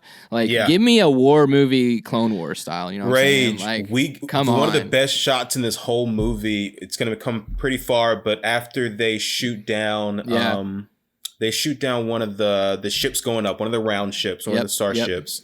They shoot it down. All the dust comes, and you get that low shot of just the clone troopers just firing into the smoke, and it looks nasty. I'm like, man, give me 2 hours. So that was a good Battle of Geonosis, also a very great Battlefront 2 map. So all right, so so Obi Wan. All right, where are we? Okay, got the cool clone stuff. All right, so creepy Annie scene number 6. Sorry, master. The first kiss story. He's like, "Tell me about your first kiss," and she starts talking about it. He's like, "I don't want to hear about it anymore." I hate this. And then he's like, "Oh," and then and Annie admits to believe in dictatorships and forceful rule. And she's like, "Oh, just kidding. You're making fun of me. Oh my gosh, you're so funny, Annie." He's like, "Yeah, I would love to kill people to make them do what I want. That's what I want to do at Padme." And she's like, "Haha, you're so funny, Annie." And then that's when he like fakes the injury, like the creepy is. That's just what I wrote verbatim. That's just what I wrote. I also wrote vomits. And I said Padme falling so hard. just bad. And I said amazing. That's where I wrote amazing score though. All right, so back to Camino. Note, dope pterodactyl ride by the Camino in the shot in. They were proud of Camino. They gave you a lot of good like establishing Camino shots. Obi and Jango. Okay, yes. So that's when he meet him. I'm just going through my notes of things that I may have skipped over. The Tyrannus reveal was cool.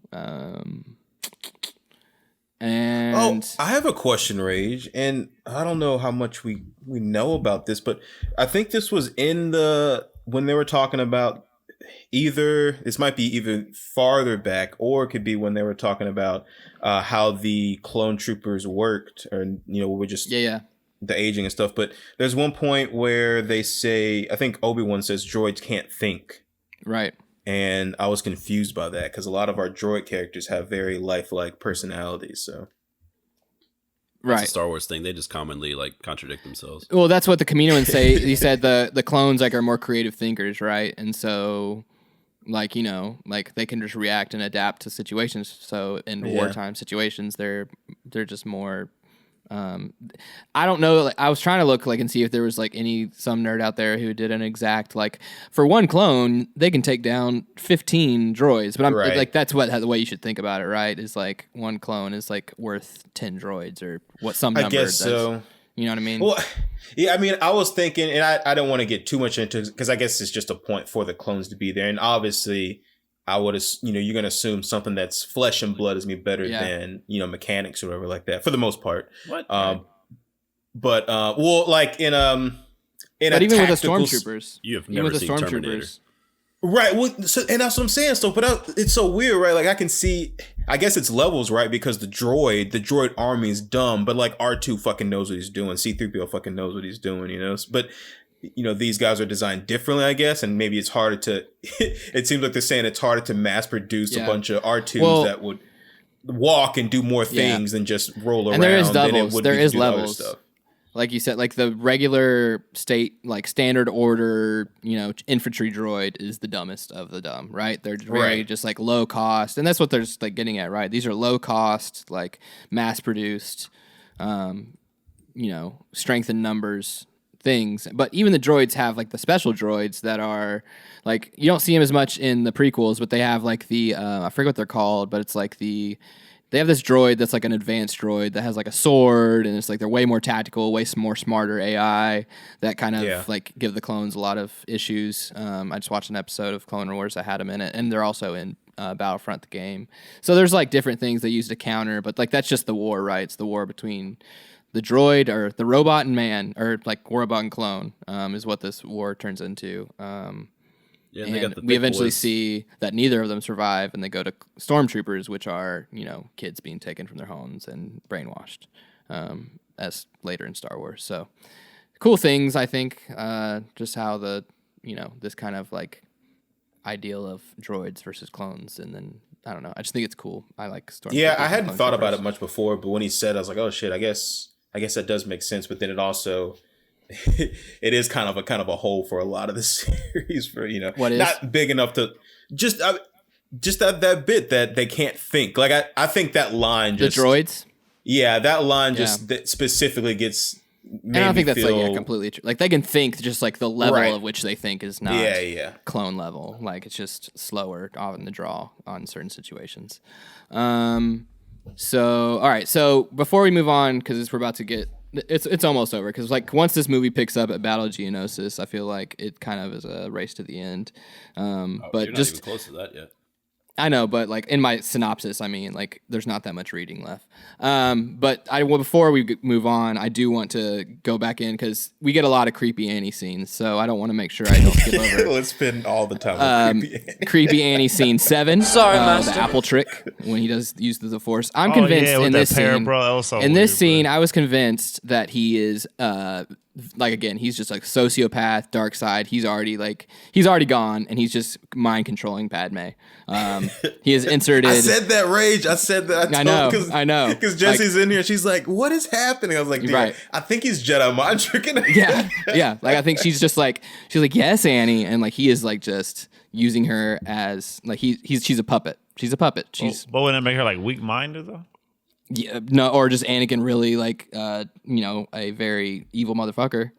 20,000 minutes strong. You can do that. I mean, he does choke her. He does choke his own wife and kill her. So, That's very true. Some people are into that though. Yeah, that's okay. Well, so I said, and then creepy Annie scene number 8. Sorry, Master. Forgotten by the fire, which I will say, like Natalie Portman, that costume, she looks amazing. She looks really, really pretty. Shouts out to the abs out here. She's killing it. Hey, you seen? I've heard the scenes. I actually think like the scene is creepy, but it's a cool look. And also like the dress too, because it was like looked like it has a choker, and I think like that was on purpose. I don't know. Maybe I am like you guys. Maybe y'all just laugh at me, but like the relationship they're in, like it just literally chokes the life out of her, and I think her dress in that moment was to like that was a thing they did. Kanye said it best: when a real nigga hold you down, you're supposed to drown. So that's all I'm trying to say. So that's special shouts out to the costume designer, doing the little choker thing. Because like that's what, again, in this scene, I think she's still being mind controlled. Like that is literally her Force noose. That is like keeping her controlled. I know that's not true. That's not what happens, but I'm just trying to rationalize it because the scenes are very cringy. I like it, Rage. Keep it coming. God. Yeah, good job, costumes. Padme actually has a couple of okay lines here. Or best lines of this movie, I would say. I said best lines of the prequels, but then I thought about she has actually the best line of the prequels of her character in the next movie. But she says like, "You're taking us to a place we cannot go." And then it kind of said you were killing younglings. No, not there yet. We're not there yet. Not there yet. Oh man. But yeah, so place whatever. Then that's when he's like, "Can you live a lie?" or whatever, and we get another like dark shot of Annie being like turning dark. So all right. Yoda and Mace Windu are trying to figure all this shit out. They tell Obi Wan to bring in Jango. That's when the fight ensued. Then we're back in creepy Annie scene number 9. Sorry, Master. Annie had the bad dream. Maybe this is not a creepy bad scene. Maybe I should take the number off of the scene and not play the sound effect, because maybe the scene would have held up if their relationship was built up, but they have the scene about the mom, and that's when they decide to ultimately go to Tatooine. Which actually, that's one of the interactions that maybe also I will say is actually decent, when Anakin's like, no, we have to stay here. Like, I have to like obey my master. And, you know, she's like, well, I'm deciding to go. And I think, again, if that was built up better, that could have been a cool moment. It's definitely a real moment for them, because she's trying to be there for him. You know? Help him, yeah. So I'm trying to look for a good... All right, so Anakin is also troubled by a newfound sense that his mother is in grave danger, as he beckons for Padme to accompany him to his home planet of Tatooine in the process of disobeying Obi-Wan's orders to remain in Naboo. Upon arriving, Anakin tracks down his former owner, Watto, from whom he learns to track that his mother is married to a moisture farmer named Klieg Lars. I don't know if I pronounced that. And he travels to the farm. Watto's like... kind of afraid of Anakin, I think. Like, he's like, yeah, you could definitely kill me right now, so I'll help you with whatever you need. But Watto's obviously down on his luck. But it's cool to see Watto. And he probably knows his mom is fucking lost in the woods. Yeah, he's like, I don't want to be the one to tell this guy, because he looks like very like, Watto knows what's up. He knows Anakin's a sociopath and could strike at any time. So, there, Anakin and Padme find C-3PO, and the droid introduces Anakin to his stepbrother, Owen. Klieg tells Anakin the horrible truth that his mother was kidnapped a month ago by a pack of Tusken Raiders. Anakin travels through the night. Baru. Yeah. Will soon be Aunt Baru, I suppose. Yeah. So she's been gone for a month. Anakin's been having these dreams, obviously, for a while. And so Anakin travels through the night and finds her tied up and beaten in a Tusken camp. Within moments, she's like trying to say, I love you, and she dies. Enraged and heartbroken, he kills everyone. All the Tusken. My man said, let's go. He said, he kills the entire Tusken community, men, women, and even children.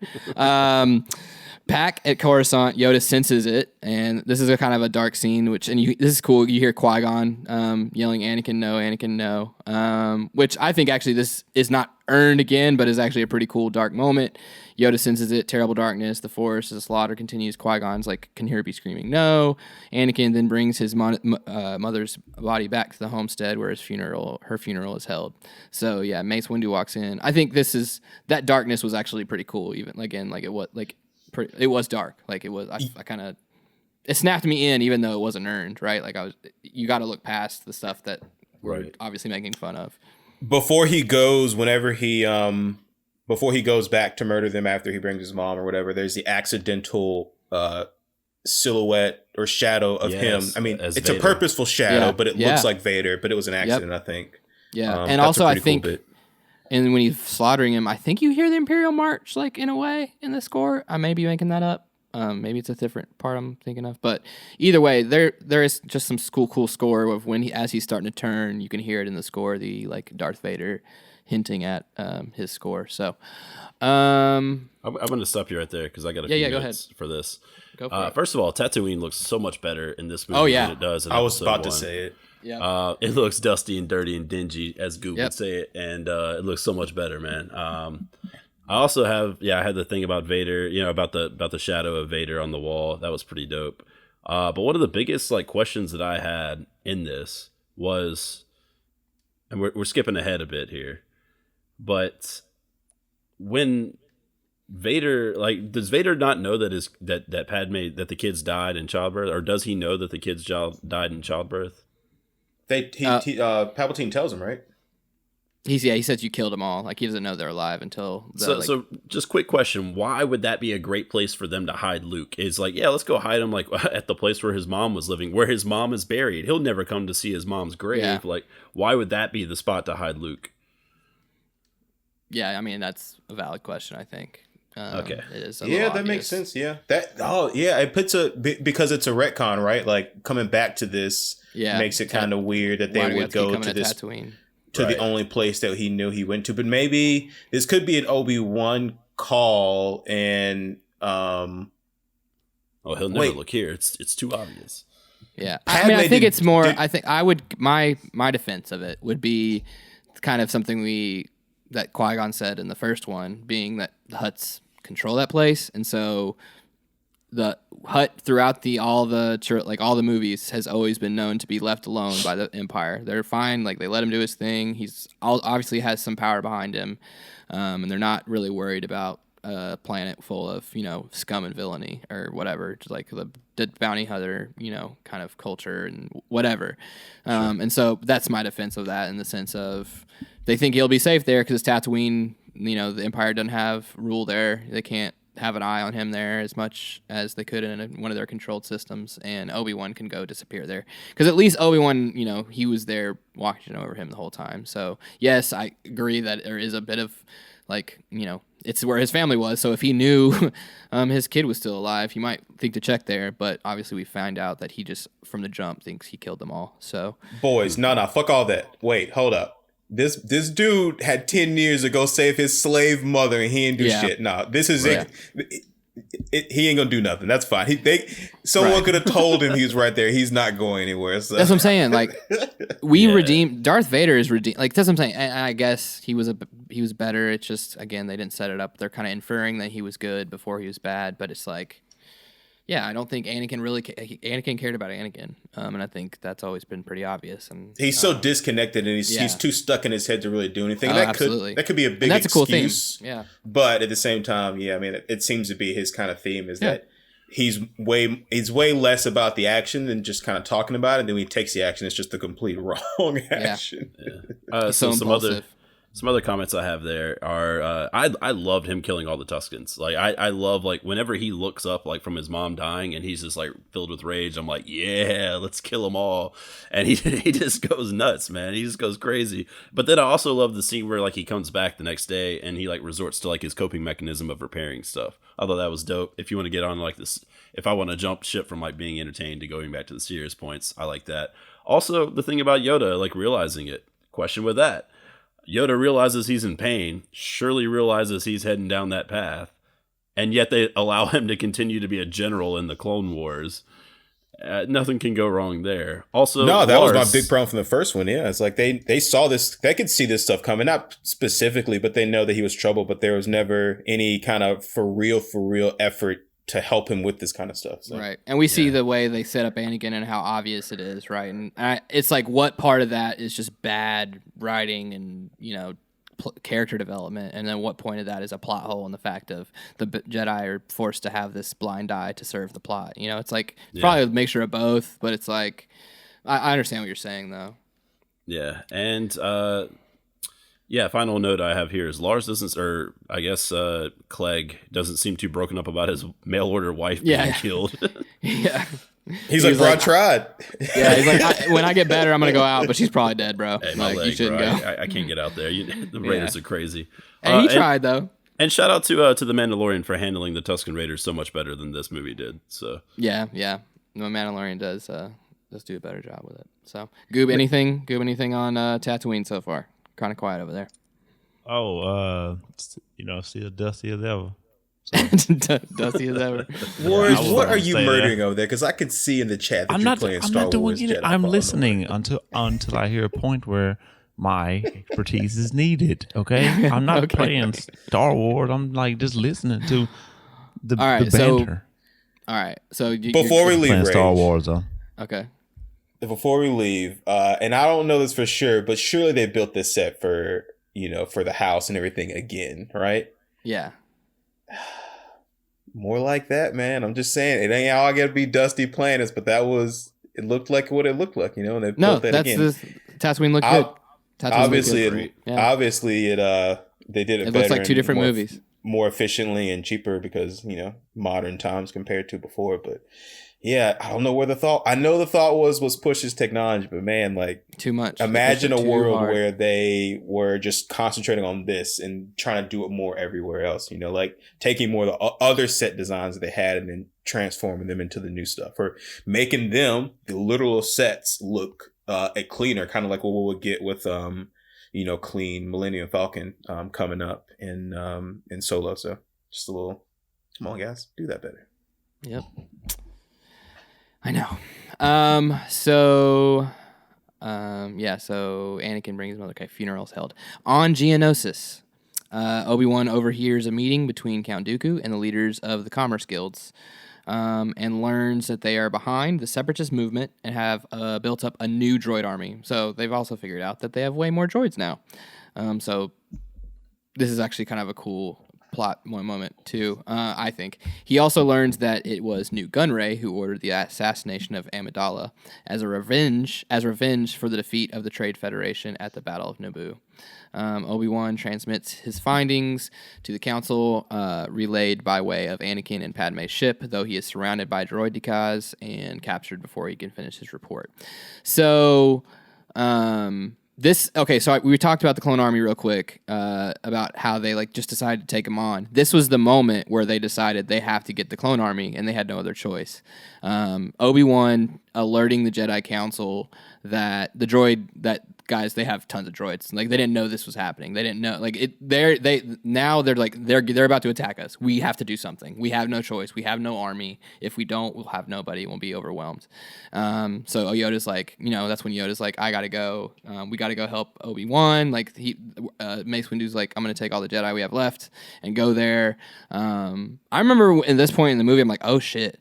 All the Jedi are coming. Oh shit. Yoda's going to get the clones. You know what I'm saying? It's starting to build up to something here.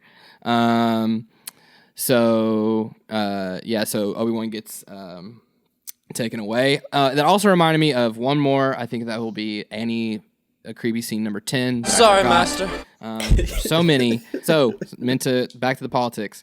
That Newt Gunray, the head of the Trade Federation, there's that line when they're in they're sitting in Naboo, in one of the earlier scenes, and he's like, 4 Supreme Court rulings, and he is still in charge. It's the Newt Gunray is just the Trump of the Trade Federation. Is can't touch him, just can't. It doesn't matter. He ordered murder of a person illegally, but they can't catch him. He's just untouchable, and so he's the one who was trying to kill her. But that reminded me of the scene that we left out of him publicly in front of all her friends being excuse me, milady, because he's like, oh, he's not a Jedi Master, he's just a Padawan learner. She shut him down real fast.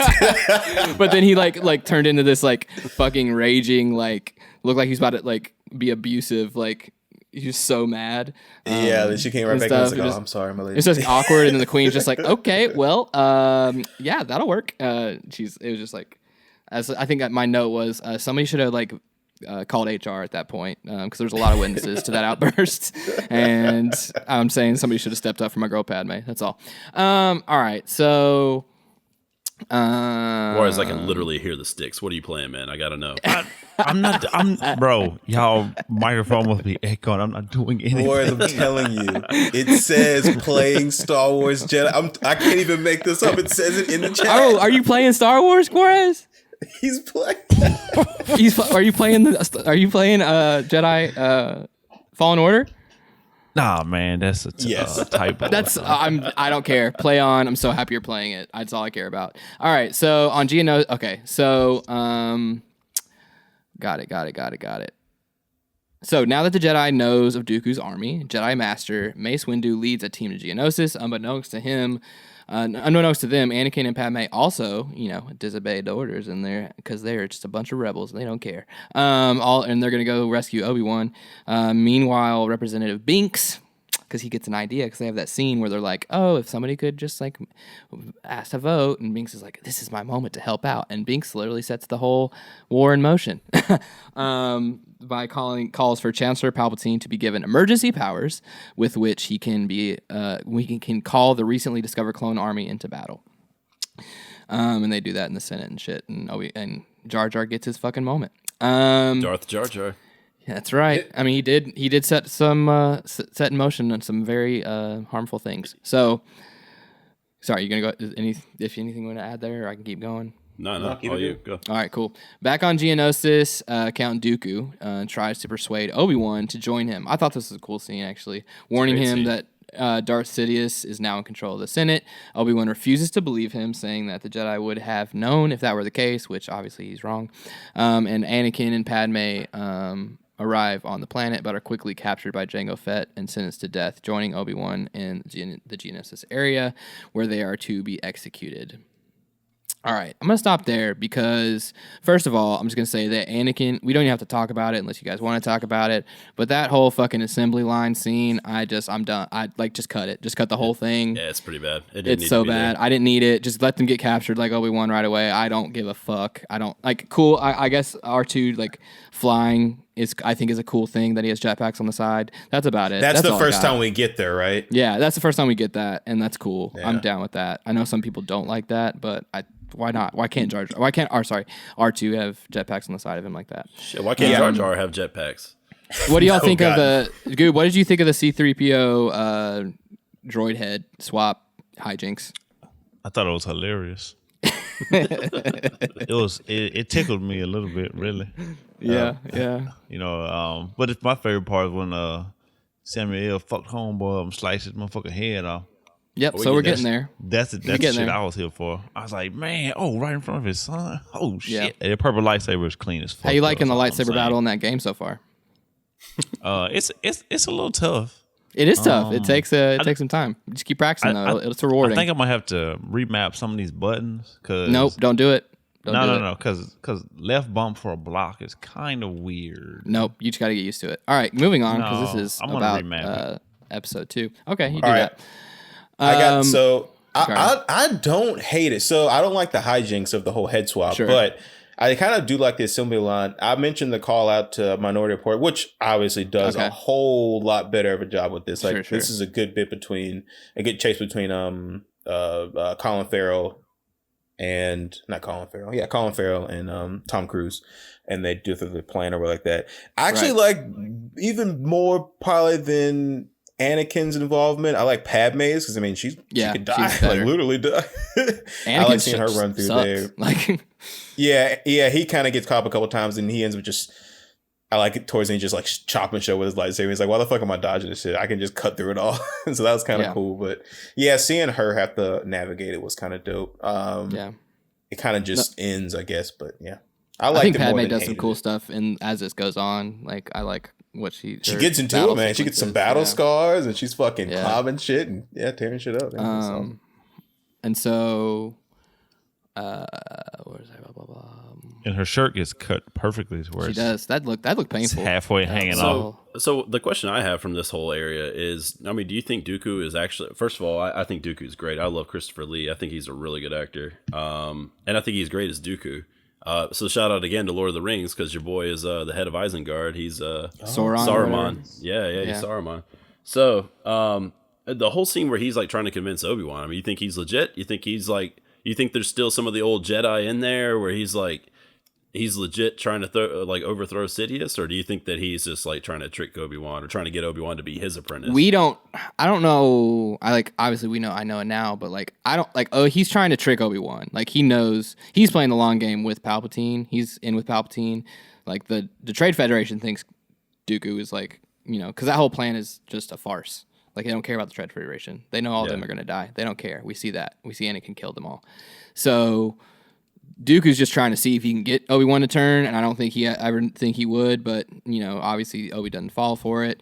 I guess this is a good part to put about the Dooku thing, because this is also a thing that we haven't talked about is we hear about it in the beginning of this when they have the meeting with Palpatine when one of the Jedi talks about Dooku, because Padme calls Dooku out at the beginning of the movie for being behind it, which isn't that far from the truth. And so, but one of the Jedi say he's a former Jedi, and Mace Windu even says that he would never do that. He may not be a Jedi anymore, but he's just a political idealist, I think was the line. He would never do that. So again, hubris. They think if you're a Jedi once and always a Jedi, you would never turn on your people. Obviously he was. That's exactly what he was doing. And so we don't know that yet. They don't know that yet, but the plot is unraveling to them, and Obi-Wan is the main reason for that. Gotcha.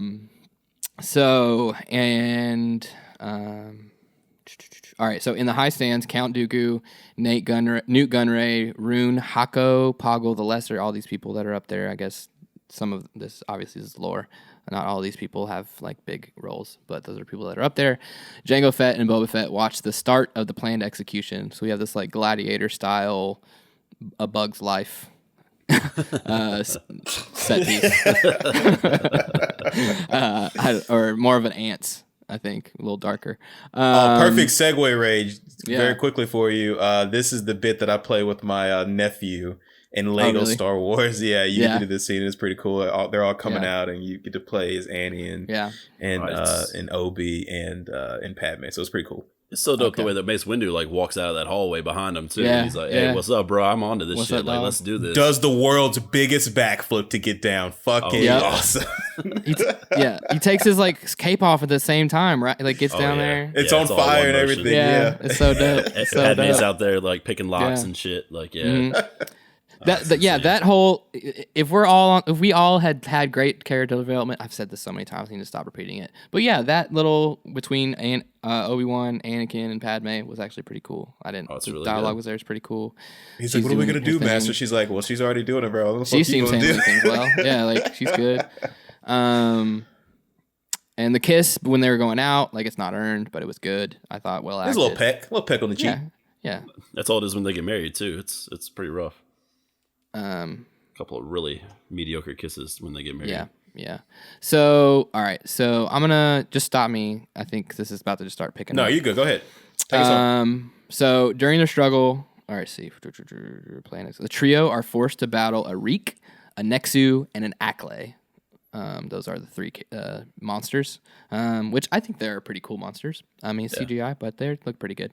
During their struggle, Mace Windu arrives with his Jedi strike team, and they battle Dooku's droid army in the arena. Upon seeing so many Jedi in one place, Jango Fett jetpacks down to the arena floor and engages Windu. Bad idea, bruh. After a short struggle, Windu manages to kill Jango due to his jetpack malfunctioning, but defeat for the Jedi still seems imminent. Yoda unexpectedly arrives when the cavalry comes in with the Republic's new clone army, but only a handful of Jedi had survived. Those killed include blah, blah, blah, blah, blah. And about... Samuel had some good moves here. This is a number. About 160 other Jedi, and they named out some big ones, but like I don't recognize any of them off of first. That die here, 160. Yeah, over 160 Jedi die. So that's a big kind of deal. That was all they had left. I think not all that, because Mace Windu did say he's like, whoever we have in Coruscant is coming. So whatever Jedi they had at the temple came with them, willing and able. Now I'm sure there's other Jedi doing other things that didn't come, so it's not like they're extinct like that, but still a big deal. Beginning of the fall of the Jedi, 160 Jedi do die in that battle. And I'll just say on the battle, it had cool stuff, and it also had some some good Jedi choreography and character design, and some really cheesy bad stuff. And we also talked about many dumb deaths. Dumb deaths. Just like we don't need the filler. Just like don't include them. Like just show us the main. Like it just a little some silly moments. It doesn't even seem like that many people died. Like if I would love a supercut of them just all getting cut down, but you see like one or two, like every other bit. You know, like if there was like a supercut of just 3 or 4 in the row, you would get the idea that they're really losing. But I think I remember like maybe 4 or 5 that actually see who died. Right, like you see him and then you just kind of see it at the end. Them touch him like on the ground or whatever. Like shit, you know. Right before Yoda gets there, it's like you see, there's a lot of people dead. Like when they're like circled, and they're all just kind of blocking, and then they put their weapons down. You think it's over, and then Yoda swoops in. So yeah, it sucks, man, because like obviously this whole Battle of Geonosis is epic in and of itself, and there are some cool moments, and we're gonna talk about it, but yeah, like the Jedi stuff just fell flat. Like it could have been so fucking cool. Like imagine that, like them doing that scene today. Like I think it could have been amazing. But still cool. Again, cool idea, just not the best execution. But when Yoda pops in, that shit was dope. Yoda on the fucking, I think those ships are so sick with like the gunner seats and the clones just coming in looking fucking clean as fuck. Like. And Dooku's like, I gotta go. He's like, oh shit. He's like, oh shit. But Dooku, I have a note. He's kind of watching this because he still knows what's happening though. He's like, this is still kind of part of the plan. He's like, all right, but I gotta go. I didn't know they were gonna be. I thought we were gonna be able to capture him here. So something about Dooku there. Does his speeder just like obey like different laws of physics than all other speeders in the universe? Because I suppose so. every other speeder in the world. I mean, you know what I'm talking about, because like every other speeder in the world is like 2 feet off the ground. Dooku's like driving this shit out of towers and stuff. Yeah, no, it's and not like a speeder, bro. He'll be That's like a ship. 30 feet That's off a the ship ground. bike. Yeah, it's insane. Like, but it's great. Like, it's lovely. Like, it's world class. I like his like how he's just, and it's just like a bike. He's just riding it. This old man, so prim and proper. He has like his two finger signal to tell them to go. Like he's just chilling. Just It's cool. like, all right, Throws his little cape over. Yeah, Let's go. classic gentleman. All right, so I'm just gonna read through the rest of this, and then we'll go back and end it up. So 160 years. An even larger battle erupts outside the arena between the Republic's clone army and the droid army of the Confederacy of Independent Systems. Confederacy of Independent Systems. That's what they're called. Confederacy of Independent Systems. Interesting. Newt Gunray Hard and nose. Rune. What? I said on the nose. Yeah. Newt Gunray and Rune Hatko subsequently retreat in Gunray's ship. So Trade Federation people get the fuck out of there. Poggle, the Lesser, entrusts Count Dooku with the plans. Guess right, because that's when we find out the Death Star, right? We see the Death Star. That's when Twice if you missed it the first time. Right. They talk about it, but then you see it. Yeah. It's like, hey, guys, remember this? You love this. Death Star. You love this. It's good. Turns out Matt Mickelson didn't design it in Rogue One. Interesting. Yeah, right. Yeah. Interesting. Yet another Star Wars plot hole. Yeah. No, well, they just, it was just the out, it was just a rendering. Yeah. They didn't know how it was going to work. And my It was buddy just an said, idea. no, he just designed the laser. He didn't design That is true. He did the just round design the ship. weapon. Because, He I did mean, just you the see the weapon, not Federation technology. ships are all around. Anyways, go ahead. Right. Sorry. But it is a big moment. That's when we learn about this Death Star. Dooku attempts to escape, but Obi-Wan and Anakin track him to a secret hangar where they engage him in combat. Unfortunately, they are no match for Dooku's now revealed mastery of the dark side. This is when we find out he is a bad guy. And the lightsaber combat style. Yeah, and the lightsaber combat style that he employs. He fires Force Lightning at Anakin, injures Obi-Wan, and cuts off Anakin's right arm. Yoda appears just as Dooku is about to escape, and the two masters of the Force go head-to-head in a fierce duel. Dooku, realizing he can't defeat Yoda, attempts to topple a large pillar on Obi-Wan and Anakin as a distraction, because obviously Jedi are always going to save their people. It's their biggest weakness. The Sith love to exploit it. While Yoda uses the Force to divert the pillar, Dooku flees. He didn't want none of that business. Flying into the industrial sector of Coruscant, he meets up with, which I thought was cool, how he flew in a different part of Coruscant. With a sail on his ship. Yeah, I know, right? The sail. The other A fucking pirate out here. He meets up with his master Darth Sidious. That's when it's all revealed, right? Who's pleased at the war. He's like, good. Everything's according to plan. There is just one paragraph left, but this is obviously a good place to go back. I thought there was a really cool moment with Obi-Wan and Anakin when Padme gets knocked out of the ship and he's like, stop the ship, and they fucking fight each other in the middle heat of the moment. And he says, like, what would Padme do? I liked that exchange. I thought that was dope. That's great. The battle, I thought left a lot to be desired, but also was pretty cool. Had to see Dooku kind of, obviously Anakin fuck it up because he didn't listen to Obi-Wan and he just went at him and like got murked pretty quickly. But you can see obviously Dooku's super powerful. And then again, this is my other favorite part of the movie, that really just makes this movie for me and sets it over the top for the prequels is, like, I do remember when I realized we were finally going to get to see Yoda fight for the first time. Like, I was so hype. And the fight itself does not disappoint. It's too short. Like, I just wanted to see more, but it's just like him bouncing around, like screaming, like bringing the light. I just thought I loved it all. I loved all the Yoda shit in this fight and how, as you should. Like, it was so dope. And I think, like I said at the beginning of this, Yoda's one of the stars of this movie for me. And that was such a cool payoff, such a cool moment. So what did y'all think? Except the fact that this fool running around with a cane and he don't need it. Because the Force, dog. No. Why you got this cane? Why are you walking around with this cane? Because he's old. He's hundreds of years old. He's not exerting force because you're seeing when he moves that big thing at the end, he's like tired as fuck. Okay. Y'all gonna take up for this nonsense. All right. I'm gonna say Warriors is like he's like the Force is like Super Saiyan 1 and not Super Saiyan 2. You know what I'm saying? Super Saiyan 2, you can eat your dinner and be Super Saiyan, but Super Saiyan 1, you gotta like actually have it out there, Yes, Dennis. Thank you. My bad. I mean, he is like floating around earlier in the movie, like having conversations. Yeah, he's old. Like, Yoda. That's why. That's part of what makes Yoda dope. He's this old, feeble man. Like he only deflects the lightning. He doesn't make it because the second shot it looks like he does. But I think he's just pulling in and then pushing it back to him. Yep. Correct. Yep. Because because he's the light side man. He just can suck that dark side in and just fucking. It's so cool. All right, last paragraph. So in the Jedi Temple, Obi Wan, Mace, and Yoda ponder Dooku's warning that Darth Sidious is controlling the Senate. Yoda is resistant to believe this, stating that the dark side is capable of creating fear and mistrust. He and Windu agree that they should nevertheless closely monitor the Senate. Meanwhile, Chancellor Palpatine and a number of senators, including Bail Organa, oversee the launching of massive clone forces. Bail Organa, obviously, in this movie, played by the same actor who was in the originals, Leia's dad. Yeah, Jimmy Smits, which was dope. And he was like against the Military Creation Act as well. He gets that shot where he's like, obviously, that dark shot of seeing the dope clones like loading into ships when they land on Coruscant and stuff. So he's there.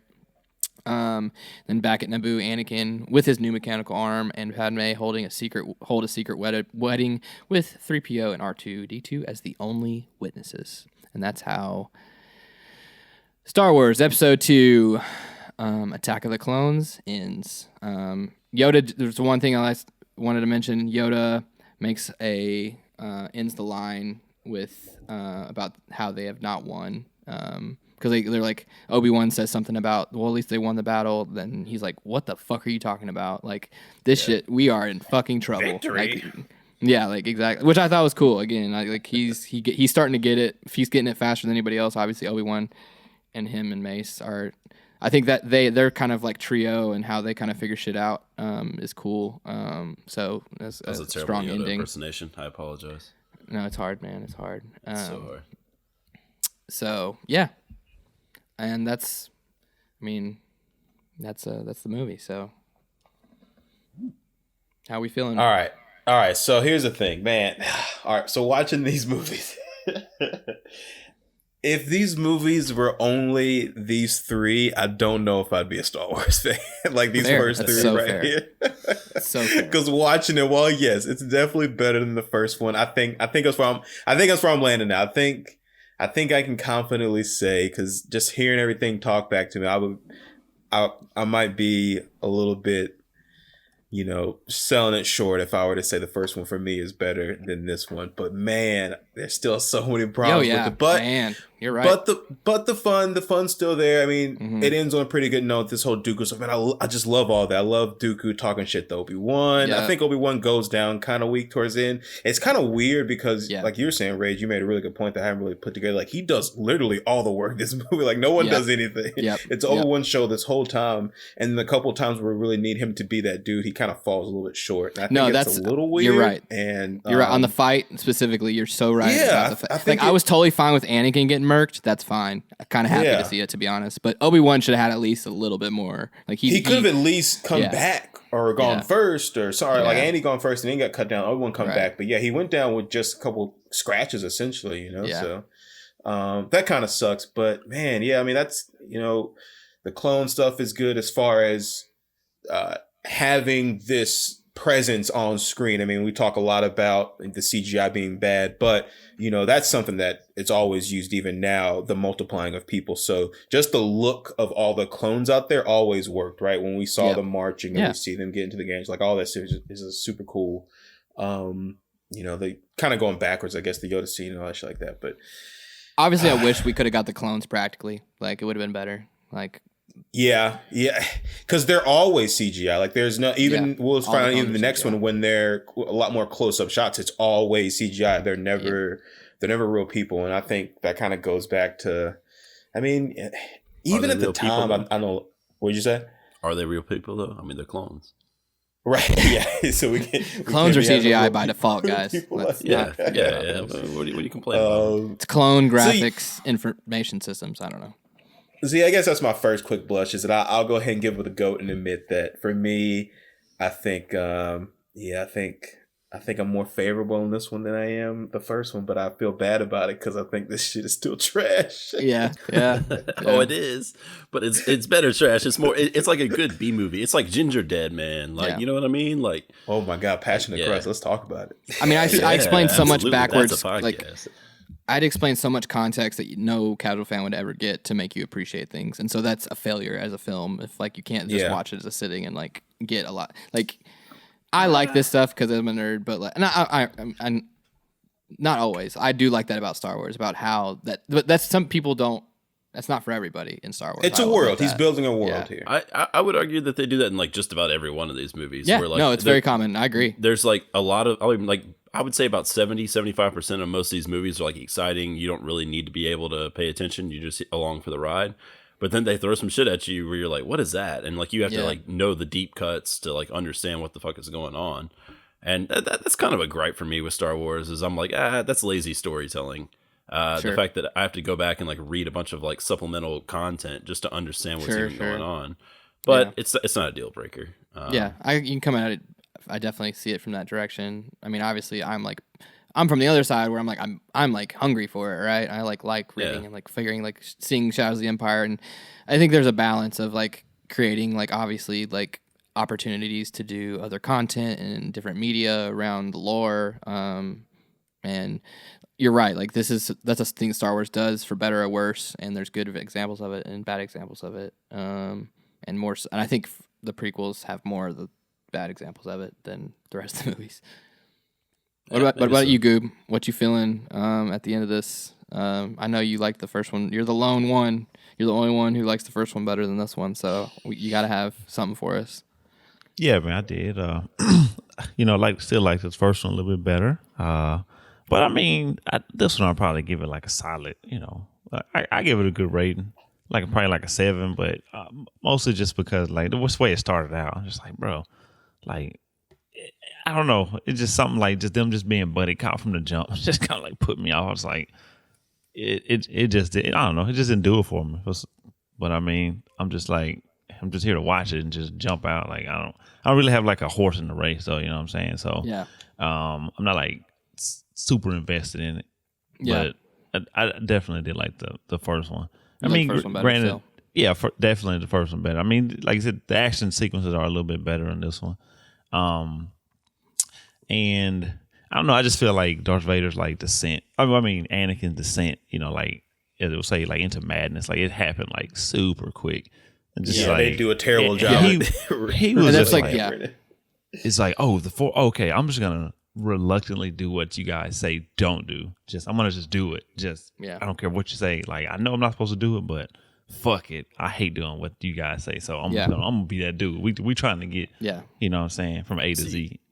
But that's part of my problem. That's part of my problem with like the fans of this series is like they hate the prequels and like, oh, it happened so fast and all this stuff happened, but like doesn't the same shit happen with like all the other movies? Like I mean, Luke like overnight like becomes like a Super Saiyan Jedi, and like Rey like has never like learned anything about the Force at all, and all of a sudden she's like able to go toe to toe with the baddest motherfucker in the galaxy. Like I mean, this shit happens in like You're not all wrong. movies. I mean, I mean, so I don't know. Like I feel like sometimes it gets some unjust hate because so much of the other stuff is so poorly handled that they focus strictly on like those movies being bad. But like a lot of the stuff happens in just about every movie, every like trilogy within this series. Yeah. Except for Dragon Ball Z. Yeah, what you said, Goop, 3 years, like, boy. This movie sets in motion in the worst part of the prequels and where they fundamentally fail in how Anakin's story is handled. So, right. And I mean, just like Stokes said, I mean, where it's going. So it's just like, you're not like as invested. It's like, okay, they're gonna get married. I mean, they're gonna be together. They're gonna have kids. You know what I'm saying? We know he's gonna be Darth Vader. She gonna die. Right. You know what I'm saying? So it's just hard to get like, just like invested in it. His boy's gonna grow up to have a crush on his girl. Yeah. And I think it's interesting, Goob, that you're the outlier that likes the first one because you're also the lead, I would say, out of all of us, the most casual Star Wars fan. So, like I said earlier, like I think probably episode 1 is more standalone watchable than this movie. Right. Like you kind of have to be invested in the lore a little bit and have a little bit of like, you had to do a little work to make this movie work. When you do the work, I think this movie gets a lot better, but no one should have to do the work. Right.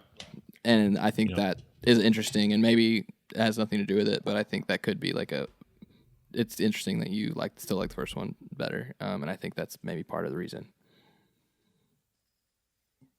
Yeah, that's a good point about those sequels. Because, I mean, that's the, and that's reading that and finding out that, because I didn't know that until kind of doing a little bit of research. I didn't realize that he held that script for so long for this movie. I mean, we'll talk about it as this series kind of goes, reactions, especially for the sequel trilogy, just what the studio did as far as kind of wanting to do what the fans want to do. And even George Lucas himself, who...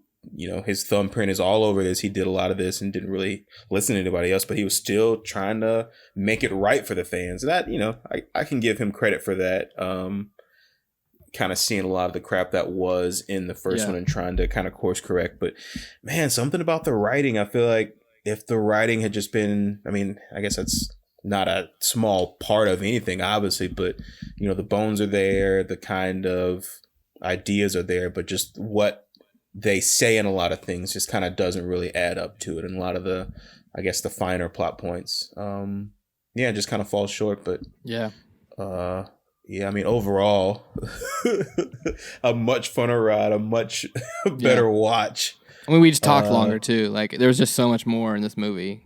Yeah, a lot more happening. You see how much, like, the difference in the amount of things that happen in between the two movies. I feel like going through this, like, it felt so much thicker. Yeah. Yeah. But the first one, Obi Wan knew his place, you know what I'm saying? Wait, what did you say you broke up? I mean, Obi Wan, he knew his place in the first one. He got real out of pocket in the second one, you know what I'm saying? Anakin to get out of pocket. I still love that scene. The Obi-Wan deadpans. Man, shut the fuck up. You better know your place, little boy. No, because like Anakin's like, why? And he's like, what? Yeah, he's like, what? What did you say to me? The fuck? You want to go right now, son? You want to catch these hands right now in front of your girlfriend? Yeah. And then Obi-Wan, because he thinks he's going to be with Padme, but then he's actually has to do all the work, and Anakin gets all the time, and then he kills him. As we'll find out in the next film. Ooh, next one's going to be fun.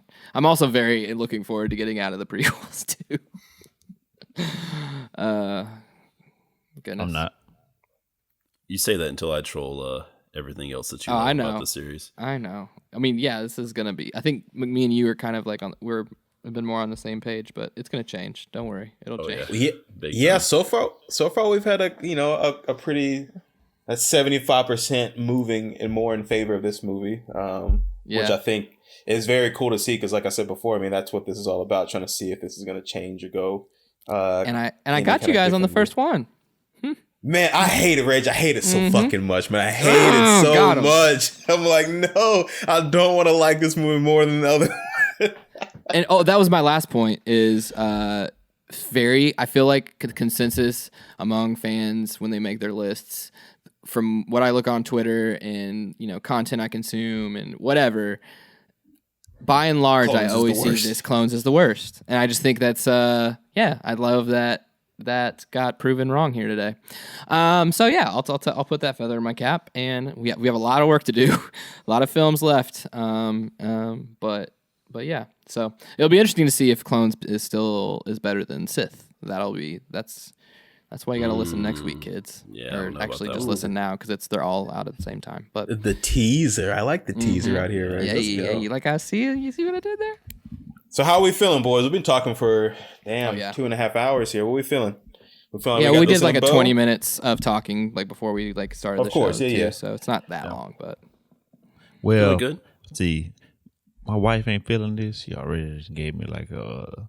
Yeah, you know, saying the death look already. So, he has even whispering. Yes. So, 7 Nah, she can hear the sound of those sticks from 2 rooms over.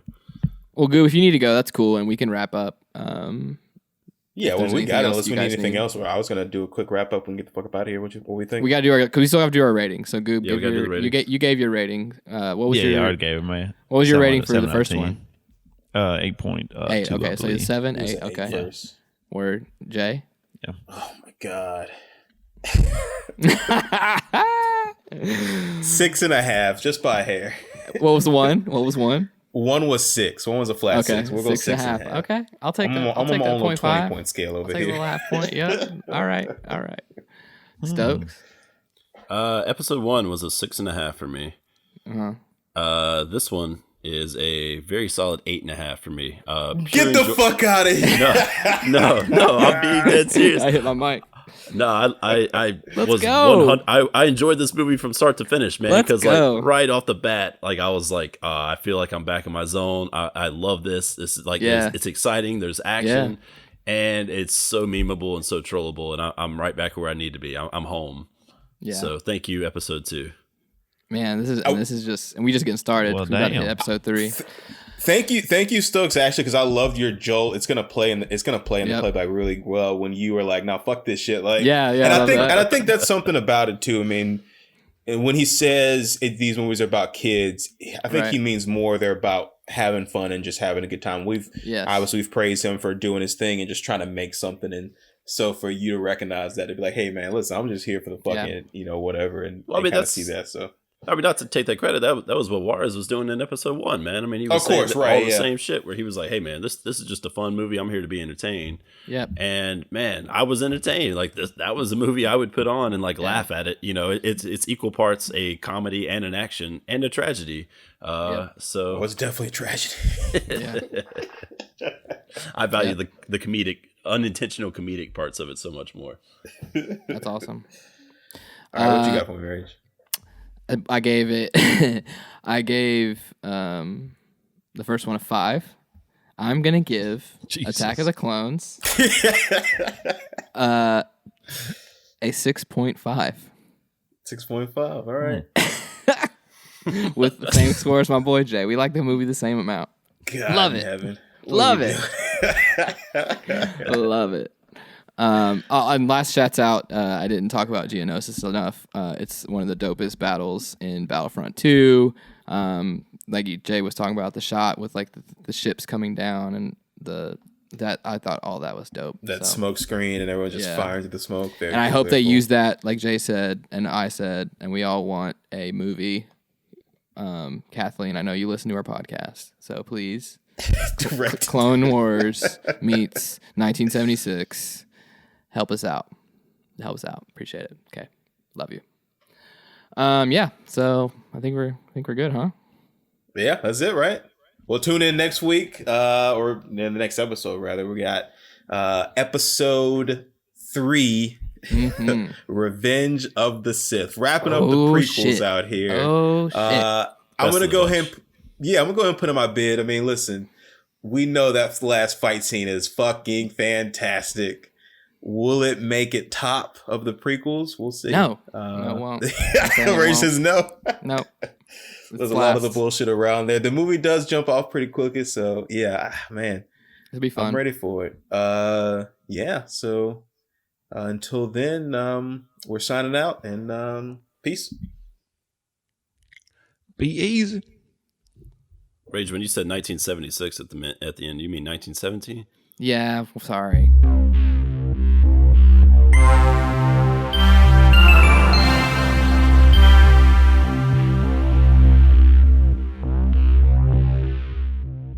The Oblivious Podcast is brought to you by Chris Rowland, Dustin Stokes, LaQuinza Morgan, and me, Jay Johnson. We write, produce, and host all content. The show is recorded remotely from Meridian, Mississippi, Memphis, Tennessee, Jackson, Mississippi, and Chicago, Illinois. To contribute to the show or just to say hello, you can find us at obliviouspod.com. There, you will also find a link to our Patreon. Our email is obliviouspod@gmail.com, Instagram @obliviouspod, and Twitter @obliviouspod1. To contact us individually, you can find us on Twitter @RageICan, @LaQuinza, and @ObliviousStokes. I'll be on Instagram @Chuki.